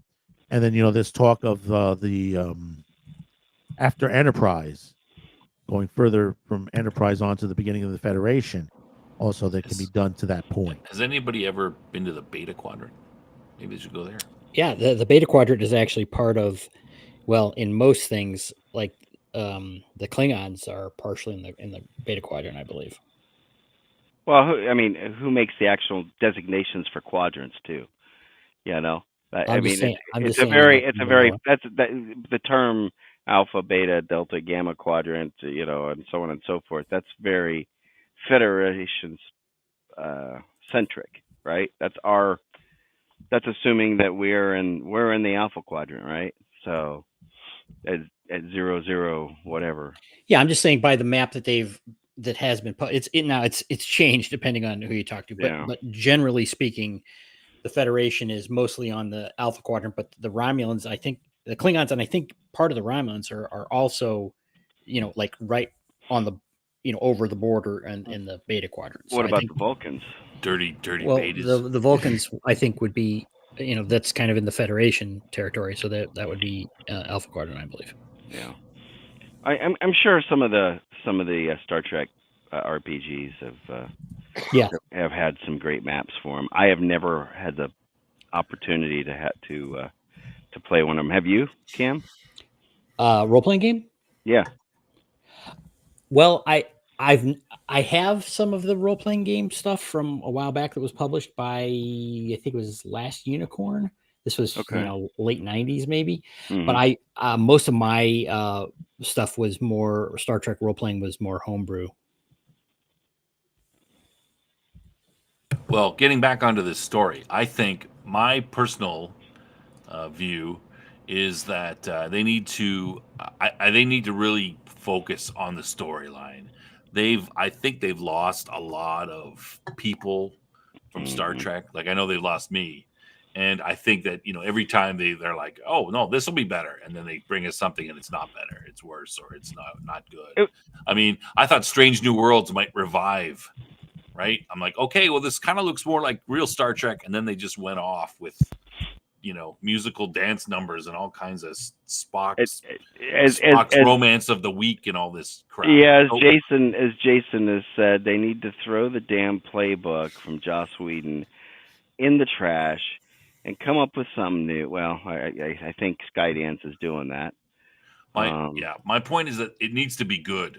Like, they better put everything into writing a good story and focusing on that and having that tied down, because if they go in half-assed, I think they need to come out with some of the best Star Trek they've ever come up with in order to bring people back. Then people will say, okay, this is really good, I'm going to come back. This needs to be like TNG, where it's they're starting from this is not the same crew. This is not the same ship. This is not the same, you Mhm. know. Yeah, and it's got to be top tier, man. Otherwise, Oh yeah, oh Well, yeah. Otherwise, we're can't be we're gone. half-assed. If you think about it, the distance from the original show to the Next Generation was about 20 years, and since it's been Right. what 30 plus years since Next Generation ended, Yeah. it's like, so I agree. I think a fresh start. I wouldn't say a reboot, but a fresh start that is Far enough away, or at Well, yeah. least JJ disconnected Trek enough. JJ Trek tried to reboot the whole franchise. I and guess that Well, didn't- a half-assed I guess it is. reboot. Yeah, Huh? I guess it is Half 20 that. years, right? Because Enterprise was 2004, 2005. So it is kind of 20 years. Yeah, but 'Cause that I wasn't consider- really. I mean, Well, I that was kinda kind of a see- retro show anyway. Yeah, though. yeah. But I see like TNG, DS9, and Voyager all in the same timeline. Yes, They're yes. all kind of together, right? Right. They're all Mhm. that era. So, But I you know, mean, I would the date kickoff. it from the end of Voyager and say, okay, that's the end of the TNG era. Yeah, the so to speak. kickoff was TNG after a long Yeah. wait. And for what sure. what they need to do is they need to treat it like that. Now, I loved all the shows back then. I loved, of course, Next Generation. Yeah, it suffered through the first season, and it really started Yeah, picking it's up pretty- steam in the second. It's pretty bad. Yeah. Tasha Yar, she was much better as a quarter rom. Was it she quarter Romulan? No, she had half. Half. Half. No, she wasn't a bad character in the first season. That was her grandmother. Tasha Yar was her grandmother. No, it was her mother. Was it her mother? Okay. Yeah. Any rate, but she made a much better Romulan than she did a Starfleet officer. I didn't have trouble with her as a Starfleet officer. My problem with the first season is the Wesley Crusher saves the world. Oh well, So yeah, Wesley. that's the main saves problem. There's not, other than In the that universe. character, it's not really, she wasn't. There's nothing wrong with her. Wesley was put in there for one reason and one reason only. To try and appeal. You know what it was for. It was to appeal to kids. Yeah. He was the Jar Jar Binks. It was the Jar Jar Binks of Star Trek. He really was the Jar Jar Binks. Misa thinking Yusa No, should I actually don't. the I don't agree with dilithium that. crystals in the chamber. I don't actually agree with that. I think it's more like the throwback to the typical 80s stuff like Buck Rogers and Battlestar Galactica and stuff. There's always some little kid that's hanging around. Oh, and in Buck Rogers there was a little kid? Yeah, wasn't there? No, it was maybe Tweety. but that was Tweety the only kid. Tweety was a robot. The only then kid that you was had on the series was the what's his name that the passed blonde, away that was on Different smart kid or Strokes. yeah. With the round glasses, and he played like a much older person than he was. Right? Wasn't he supposed to be like 50 or 60 years old or something, and that he was just a different race or something? I don't know. I just figured that was the Wesley second Crusher, season. The second season was stupid of Buck Rogers. I just figured Wesley Crusher was a throwback to the 70s and 80s where they, adult show would always try to have some sort of kid so that the kids can identify with it. You mean Boxy, like in Battlestar? Well, you had well, there was Battlestar. There was a kid, but Boxy was the equivalent of the sidekick, but there was a kid that had Boxy hanging around, right? Like, if I remember correctly. No, Boxy had a Daggett. It was, and Boxy was in the pilot. Daggett was the.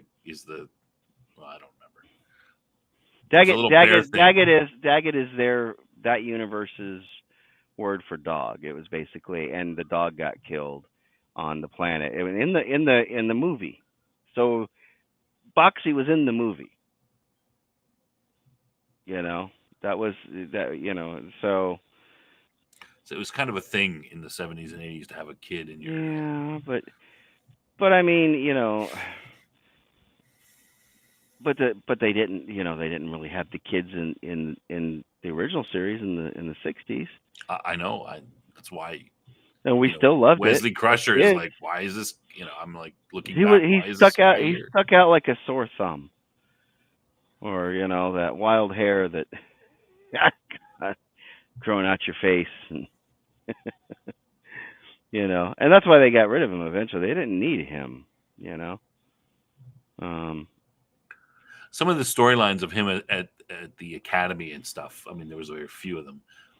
They were pretty well done, but that was 7th season where they were, the writing was very, very tight. Yeah. Way better than first season. But I want to bring this back up on PB. PB, you're wrong on this. The Buck Rogers had no kids, and I just looked it up to because I remember this episode. It was Gary Coleman.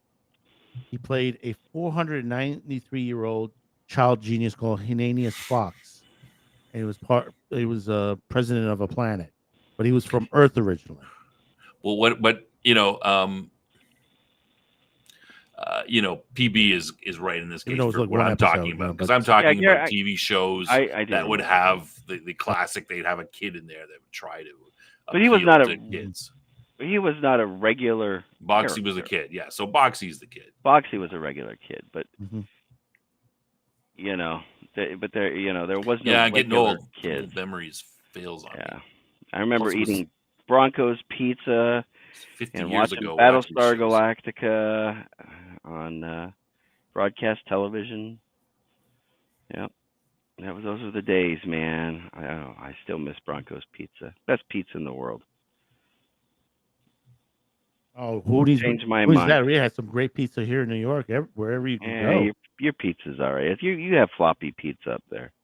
It depends on where you Gary go. Coleman in one episode doesn't. I don't count that either. Yeah, one episode. That's a one-off, and he played a special. I'm thinking of Boxy and that those. Boxy was a semi-regular character. Yeah, he was. Yeah. Yeah. Those are the ones I'm thinking of in some of those shows. Yeah. Yeah, and then I don't even know if we dare talk about Galactica 1980. What do you mean when Boxy grows up? They don't even call him Boxy. They don't even call him Boxy in this series. Well, no, because they weren't even the same. They were totally different characters, and the motorcycles. No, it was Boxy. No, it was Boxy all grown up. Really? Yeah, you got to watch the first episode. Watch the first episode if you could find it, because it's like on streaming they jumped to episode 2 for some reason. Captain Troy. I don't know why. It's Troy and I don't remember the other name. But it's like it's Boxy because it's like because he has the picture in his room. I don't consider that canon. And you see Apollo and Serena, and Boxy. Yeah, I don't. I mean, I don't consider that canon. 1980. They didn't find Earth. Never mind. Move along. Nothing to see here. That kind of that was them trying to. I don't know. They probably changed networks. Going back to Buck Rogers, I met Tom Christopher, who played Hawk. Yeah. A long time ago. Nice guy. I because I was working for a company on Columbus Avenue, and this was back during Tom's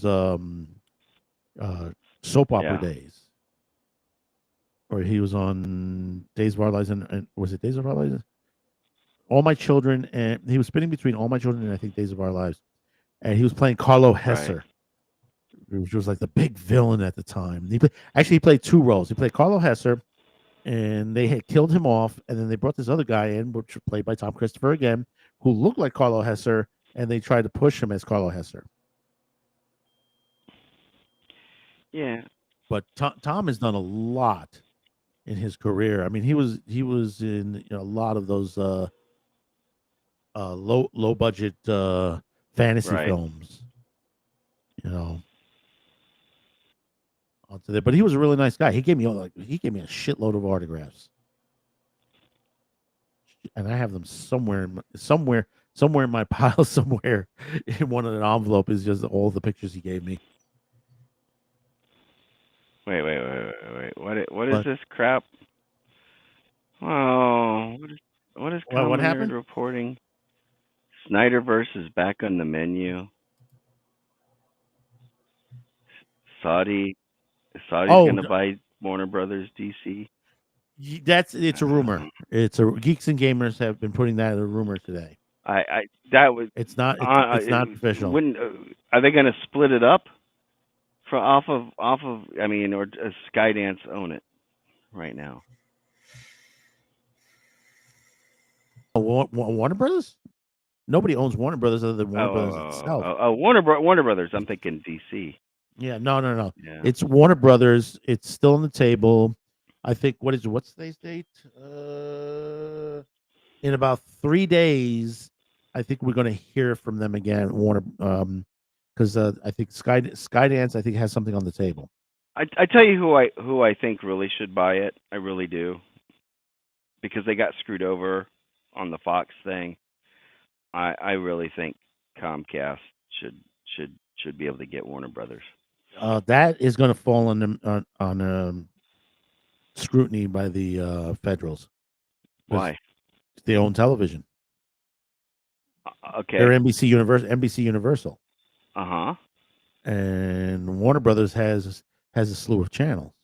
Well, they just need Warner Brothers. They don't need. They would have to break it. They would have to break it up. Sure. Okay. They would have to go through the breakthrough, separating Warner Entertainment and Discovery Entertainment separately. But CN Warner Brothers would fit the best with Comcast, with NBC Universal. Why wouldn't it be with Netflix? Because no. Because put it this way, Skydance, Netflix have the same thing that's going on with them. They're building studios in New Jersey. Okay, that's fine. Good for them.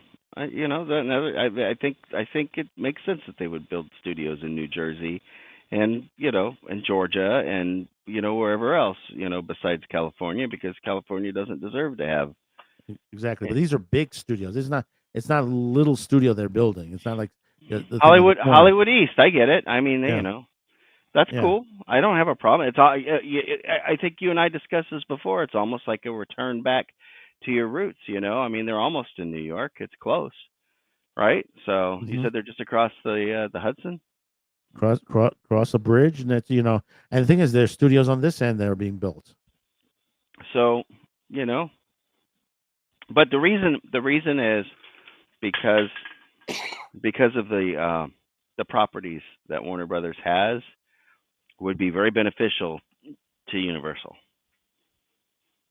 They especially considering how invested they are with those properties. And what's the biggest property? What's the biggest IP that Universal Studios has in the theme parks right now? Harry Potter. They have it at all 3 theme parks. Has Harry Potter. Harry Potter is one of their biggest. Yes. So, with Warner Brothers having the IP rights for movies, and probably television too, that would make perfect sense. Yeah, it'd be better off to split Warner Brothers movies from that. That also would pick up. Who else does Warner Brothers have? You said they don't have DC rights? No, they have DC. See, the thing about it is that you have to worry about, when you say the Harry Potter rights, is the 35-year-old rule that could end up playing. So what happened with Roger Rabbit? If Comcast gets it and stuff like that. What happens if JK decides to do a 35 rule and yank it from from Comcast? Well, that would cause a lot of problems. Yeah, exactly. But then I was there. I worked for Universal when they closed down Back to the Future and the surrounding area there, and turned it into basically Simpsons Land. Back to the Future became the Simpsons ride, and now they're and then Disney bought Fox. So that's 2 properties that they got screwed out of deals with because Marvel Superhero Island is at Islands of Adventure. I mean, the whole island is themed after Marvel, and that's the whole reason why Disney didn't have rights to do anything east of the Mississippi was because Universal had rights. Even after they bought it, they still had rights. But that's eventually coming to an end. Universal's going to have to retheme that island at some point. Oh, they are. They're going to. Well, I always thought they should go for DC. I always thought that they should. I know there's another theme park that chain or theme park, whatever, a minor theme park. I don't know. Well, they just took down that coaster inside the original theme park where Ghostbusters used to be. Well, no, that one, yeah, but that's Rip Ride Rocket. Yeah, they've taken it down. That one needed to come out. Right.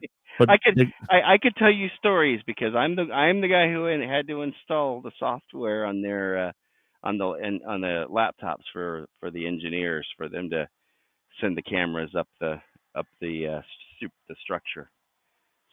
I used to see that thing shake whenever I would park. I would park right behind it, right, and walk past it when I was coming from my office to go do something in the park, in that area, you know. And I would see every time that coaster would go down, you see it go by doing it. Scared the hell out of me. I never rode that coaster either because of that. And Yeah, don't know I why rode they it, and took out I got to Ghostbusters. say, it didn't feel. It didn't feel what, Cam? I'm sorry. You broke. It didn't feel particularly safe. Oh, did you get to ride it Mhm. before they tore it down? Yeah. Yeah. And the thing is it had some neat features too. It had, like, you know, there's a hidden menu, right? When you get to pick your song, if there's I a heard certain that. combination, if you hold it down at a certain when you before you launch off, you can actually change, and there's like a whole hidden list of songs where you could play stuff like Metallica and stuff that wasn't on the regular playlist. Mhm. So, and it works, or it worked, you know. But they should have never gotten rid of Ghostbusters. No, they should have never gotten rid of Ghostbusters and Twister. Yeah, and Twister. Yeah, and Back to the Future. Because Twister they turned into the what's that guy's name that pretends to be a nighttime talk show host? Seth Meyers, or I don't know. Oh, Seth you're Meyers? no, your Tonight Show. You're talking about Jimmy Fallon. Yeah, that guy. Good night, PB. Thanks for showing up. CPB. I gotta step out too, gentlemen. All Thanks. right. Do you want to plug Wednesday? Plug the show Wednesday. Is there something going on Wednesday? I think there is. Oh yeah. The our wrap up show for Babylon 5 season 2. Big wrap up. A lot of big discussion. We're gonna have talk about the whole season. What was your the arcs of the characters, best episode, worst episode, all that kind of stuff. We'll be going into all that. Should be a good show. I know Jeff will be there, and Madman will be there. I'm sure. Yeah. Sticking his nose in. Yeah, it'd be awesome. And isn't it movie night this Sunday? This movie night on the Top Lofty Lounge is movie night. Planet of the Apes. Get your hands off me, you dirty ape. No, get your hands off me, you damn dirty ape. Damn dirty ape. I forgot. Yeah, damn dirty ape. That's right. He could talk. Dude, I can sing. I love that version on The Simpsons. They do the Planet of the Apes musical. You would think that would be something they would do in reality on Broadway. Yeah. Have you heard of Planet of the Apes? The planet or the musical or the movie? He says. Yeah. It's big show. Charlton Heston version, 1967. Watch it. I already got some questions for Cam. I'm already like, well, what about this part? What about that part? What's going on there? But it should be pretty good. I've watched it once already. I gotta watch it. Then we're gonna have to follow it up with Spaceballs. Spaceballs. Oh, I don't know. Because like to go back a little bit further than that usually. But I got a list. Do you know how long ago Spaceballs came out? Yeah, but when did it come out? I think in the 70s. No. No.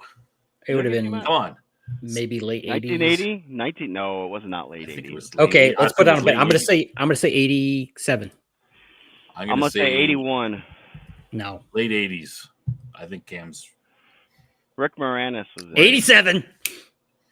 Damn it. Okay.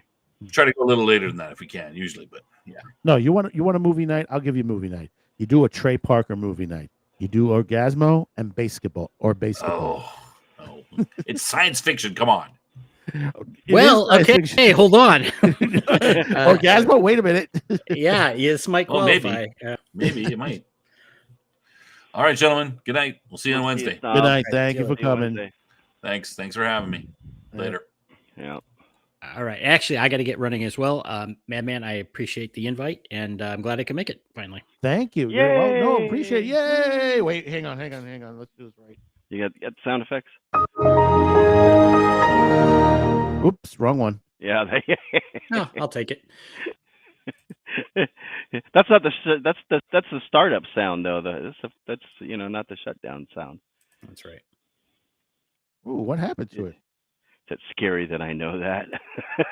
I'm sure you've I've heard a been billion doing this Hold up. job too long. Wait a minute. Something ain't right. I lost my applause. I have to reload it. Well, Oh. Cam, thank you again for coming. I really do appreciate on that. You know? Yeah, man. It was good talking to you. I'll see you Wednesday. Indeed. With bells on. All right. Take care, guys. All right. See ya. Have a good one. Bye. And I'm probably going to be out of here too. I got some work to do. All right. Well, then let's close it out. Tomorrow I'm going to be on a stream too. Who's stream? So I'm going to be on Roger's. A buddy of mine, Roger, has a tabletop stream. It's Mr. Was it no, it's Game Master Rogers Neighborhood. Game Master Rogers Neighborhood. He actually started CNYCon in Central New York. So and was really successful. We had him on that Saturday special episode with Jason and I. And he was one of our guests on the show on Sci-Fi For Me TV, and he texted me and he said, "Hey, you want to be on and talk about some sci-fi RPGs?" And I'm like, "Why not?" And we all said, "Why not?" Yeah. So he's like, "I appreciate it." And I'm like, "All right, cool." So I figure I might as well give him a plug. Probably should. I'll give me a second and I'll pull up his. Yeah, put it in the chat. Yeah, I'll do that. And I'll put his channel on there. Drop it in the private. No, don't put it in the private. Put it on the main one, on the main screen. I gave you access. Did you? Oh. I think I wrenched you. Let's see. Just type something in. I'll see if you're wrenched. Oh, I am. Look at that. There we go. All right. Put it right in there.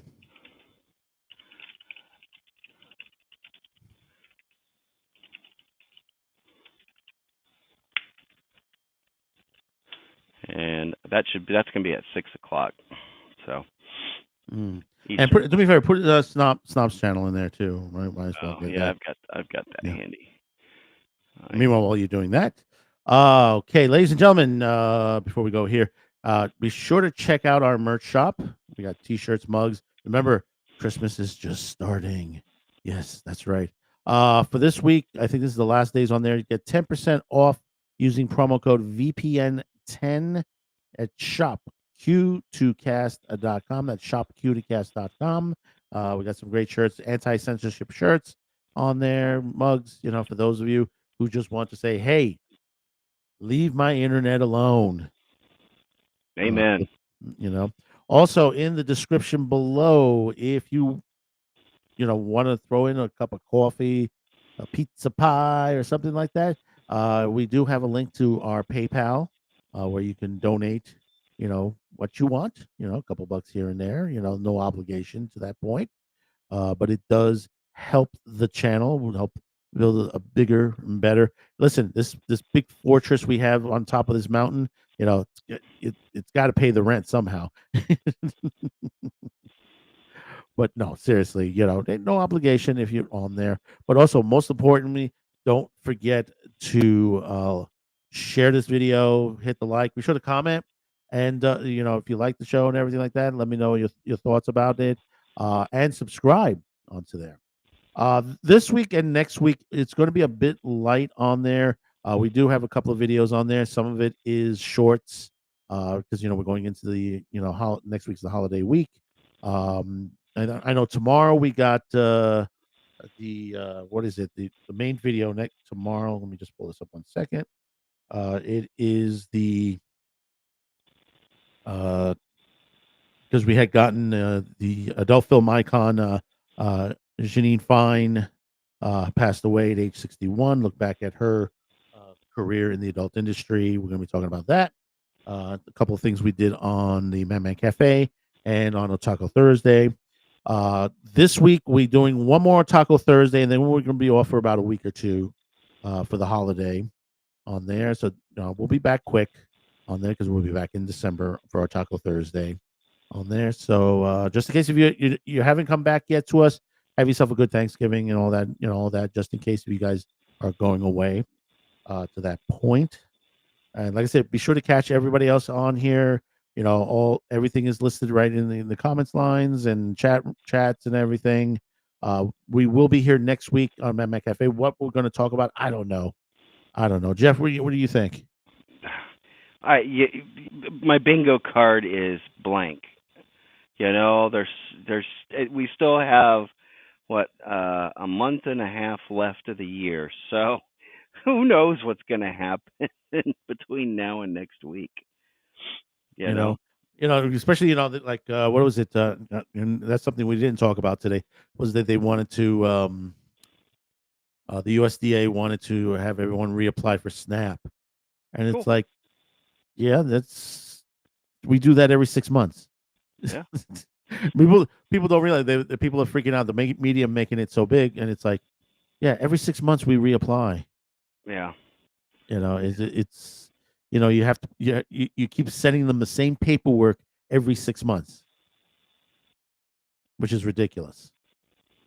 To that point. But yeah, maybe things can change in 6 months really quickly. It can, but when they're asking you for your ID and your birth certificate and your marriage certificate, and what about this real ID thing? they kept asking it from me, my Really? ID. They kept asking for my social. They kept asking for my birth certificate. I was like, how many times am I going to send this to you guys? I gave them up after a while when they, because before we moved here and all that, we were in a rough spot. Yeah. And I get it. I mean, I get it. I've been in some rough spots. No, during COVID, my wife wasn't working. Nobody was working. We applied for it, got it quick. They were giving us about $200, $300, and then when we got out of COVID, it became $25. They didn't give you $25,000 like that one lady? No. Yeah, she had a balance. $25. No, they cut us down to $25. Yeah. How do you spend $25 for the month for two people? I could spend $25 just getting, some a meal, yeah, my wife and I went out the other night for Mexican, and the bill was close to $100 for the two of us. So. Oh shit! I think they arrested Hassan Piker in China. Did they? Breaking news. Breaking news. Quartering is talking about it on his site. Well, I mean, happier to a nicer guy. If it's true, you know who's going to have it, right? You know who's going to have the real story. Who's going to have the real story? I'm sure it'll be one of the attorney guys. It's likes to. The one in Korea. Yeah, the one that actually also was a great source of information for. Well, they also arrested Jack Doherty in Miami. holding drugs, supposedly. Wait. Is Culture on comics right now? Is he? Hang on. He is. Oh, I I thought he should was have sent. I taking it should have sent him. easy. I didn't send him for the reason, I didn't send him the link because I thought he might you know that he was going to take it easy. Yeah, I thought so too. So, what time did they start? Oh, they've been on for 6 minutes. So, yeah, if you like Comics Division, go and check them out. I like Comics Division, and I'll even put up with that doppelganger of comics. What's his name? Ian K or something like that. I know what you're talking about. I still call him comics. I I mean, we even the Staten Island story we were talking about today. Freaking even Tim Pool covered it. Surprised you didn't talk about that conviction of that The porn star. the one I'm that still going over that, and I just because I didn't cover it originally. Rackets has been covering it, and that's the reason why I didn't cover it, because if Rackets is covering it and all that heavily on there, and a couple of others, it's like I'm not gonna get my turn. I'll probably wait till the end and let it on there. See, like I've been covering, which is Mercedes Carrera, which is nobody's covering. Rackets covered it originally and then dropped off on it because basically nothing is really happening, and it's still nothing is happening because we did have an update that there was a change of judge that there was a Katrina West was removed from it and they replaced it with another judge, and I think the next hearing is next month. Hopefully it's pre-trial and going into trial because basically it's 7 years. They've held her in jail for 7 years. Yeah. And basically they just kept pushing it back. And they told her, and then she in her podcast, she has a podcast from jail, and they told her, it says, listen, plead guilty and we'll give you the 10-year sentence and you'll be out. She goes, I'm not going to do that because I'm going to lose all the rights to my child. Yeah. Because that's what she's up for. She's up for, basically having sex with a child. But the case smells so bad. I mean, it's just little because this is San Bernardino County. Right. Of all the counties in California to be arrested in, you don't want to get arrested in San Bernardino. Because you're going to be in there for a bit. Because basically the politics in there, it just literally you'll get lost in the paperwork. Oh, I believe it. And that's what happened with her. She's, it's basically they've kept changing, and they already ran out her bank account. So basically, she's on a public defender. Well, it's not necessarily the punishment. Well, what is it? The process is the punishment. So. Well, no, it is a violation of the 8th, the 6th, and the 5th Amendment. Yeah. So you have several amendments that that are in violation here. And the thing about it is, they say, well, why haven't they done anything? And it says the only way they can do this right now is they have to go through the case, finish it off, and then come back and sue under, that basically the for those amendments. Supposedly, I'm not a lawyer or anything like that, but that's what I was told. Yeah. Well, how are they going And to? no one will touch it until it's completed. You'll never get your money back. Yeah, exactly. So. Exactly. So we'll leave off on that, ladies and gentlemen. Yep. Thank you for showing up. For those of you on Rumble, X, and of course on YouTube, we'll see you next week. Jeff, hopefully you'll be joining me. Of course, you're always welcome on there. And anybody else who wants to come short week next week. That's only short week. Monday, Tuesday, and Wednesday. That's it. Yeah, that's it. So until next time, thank you for tuning in, and we'll leave you with this.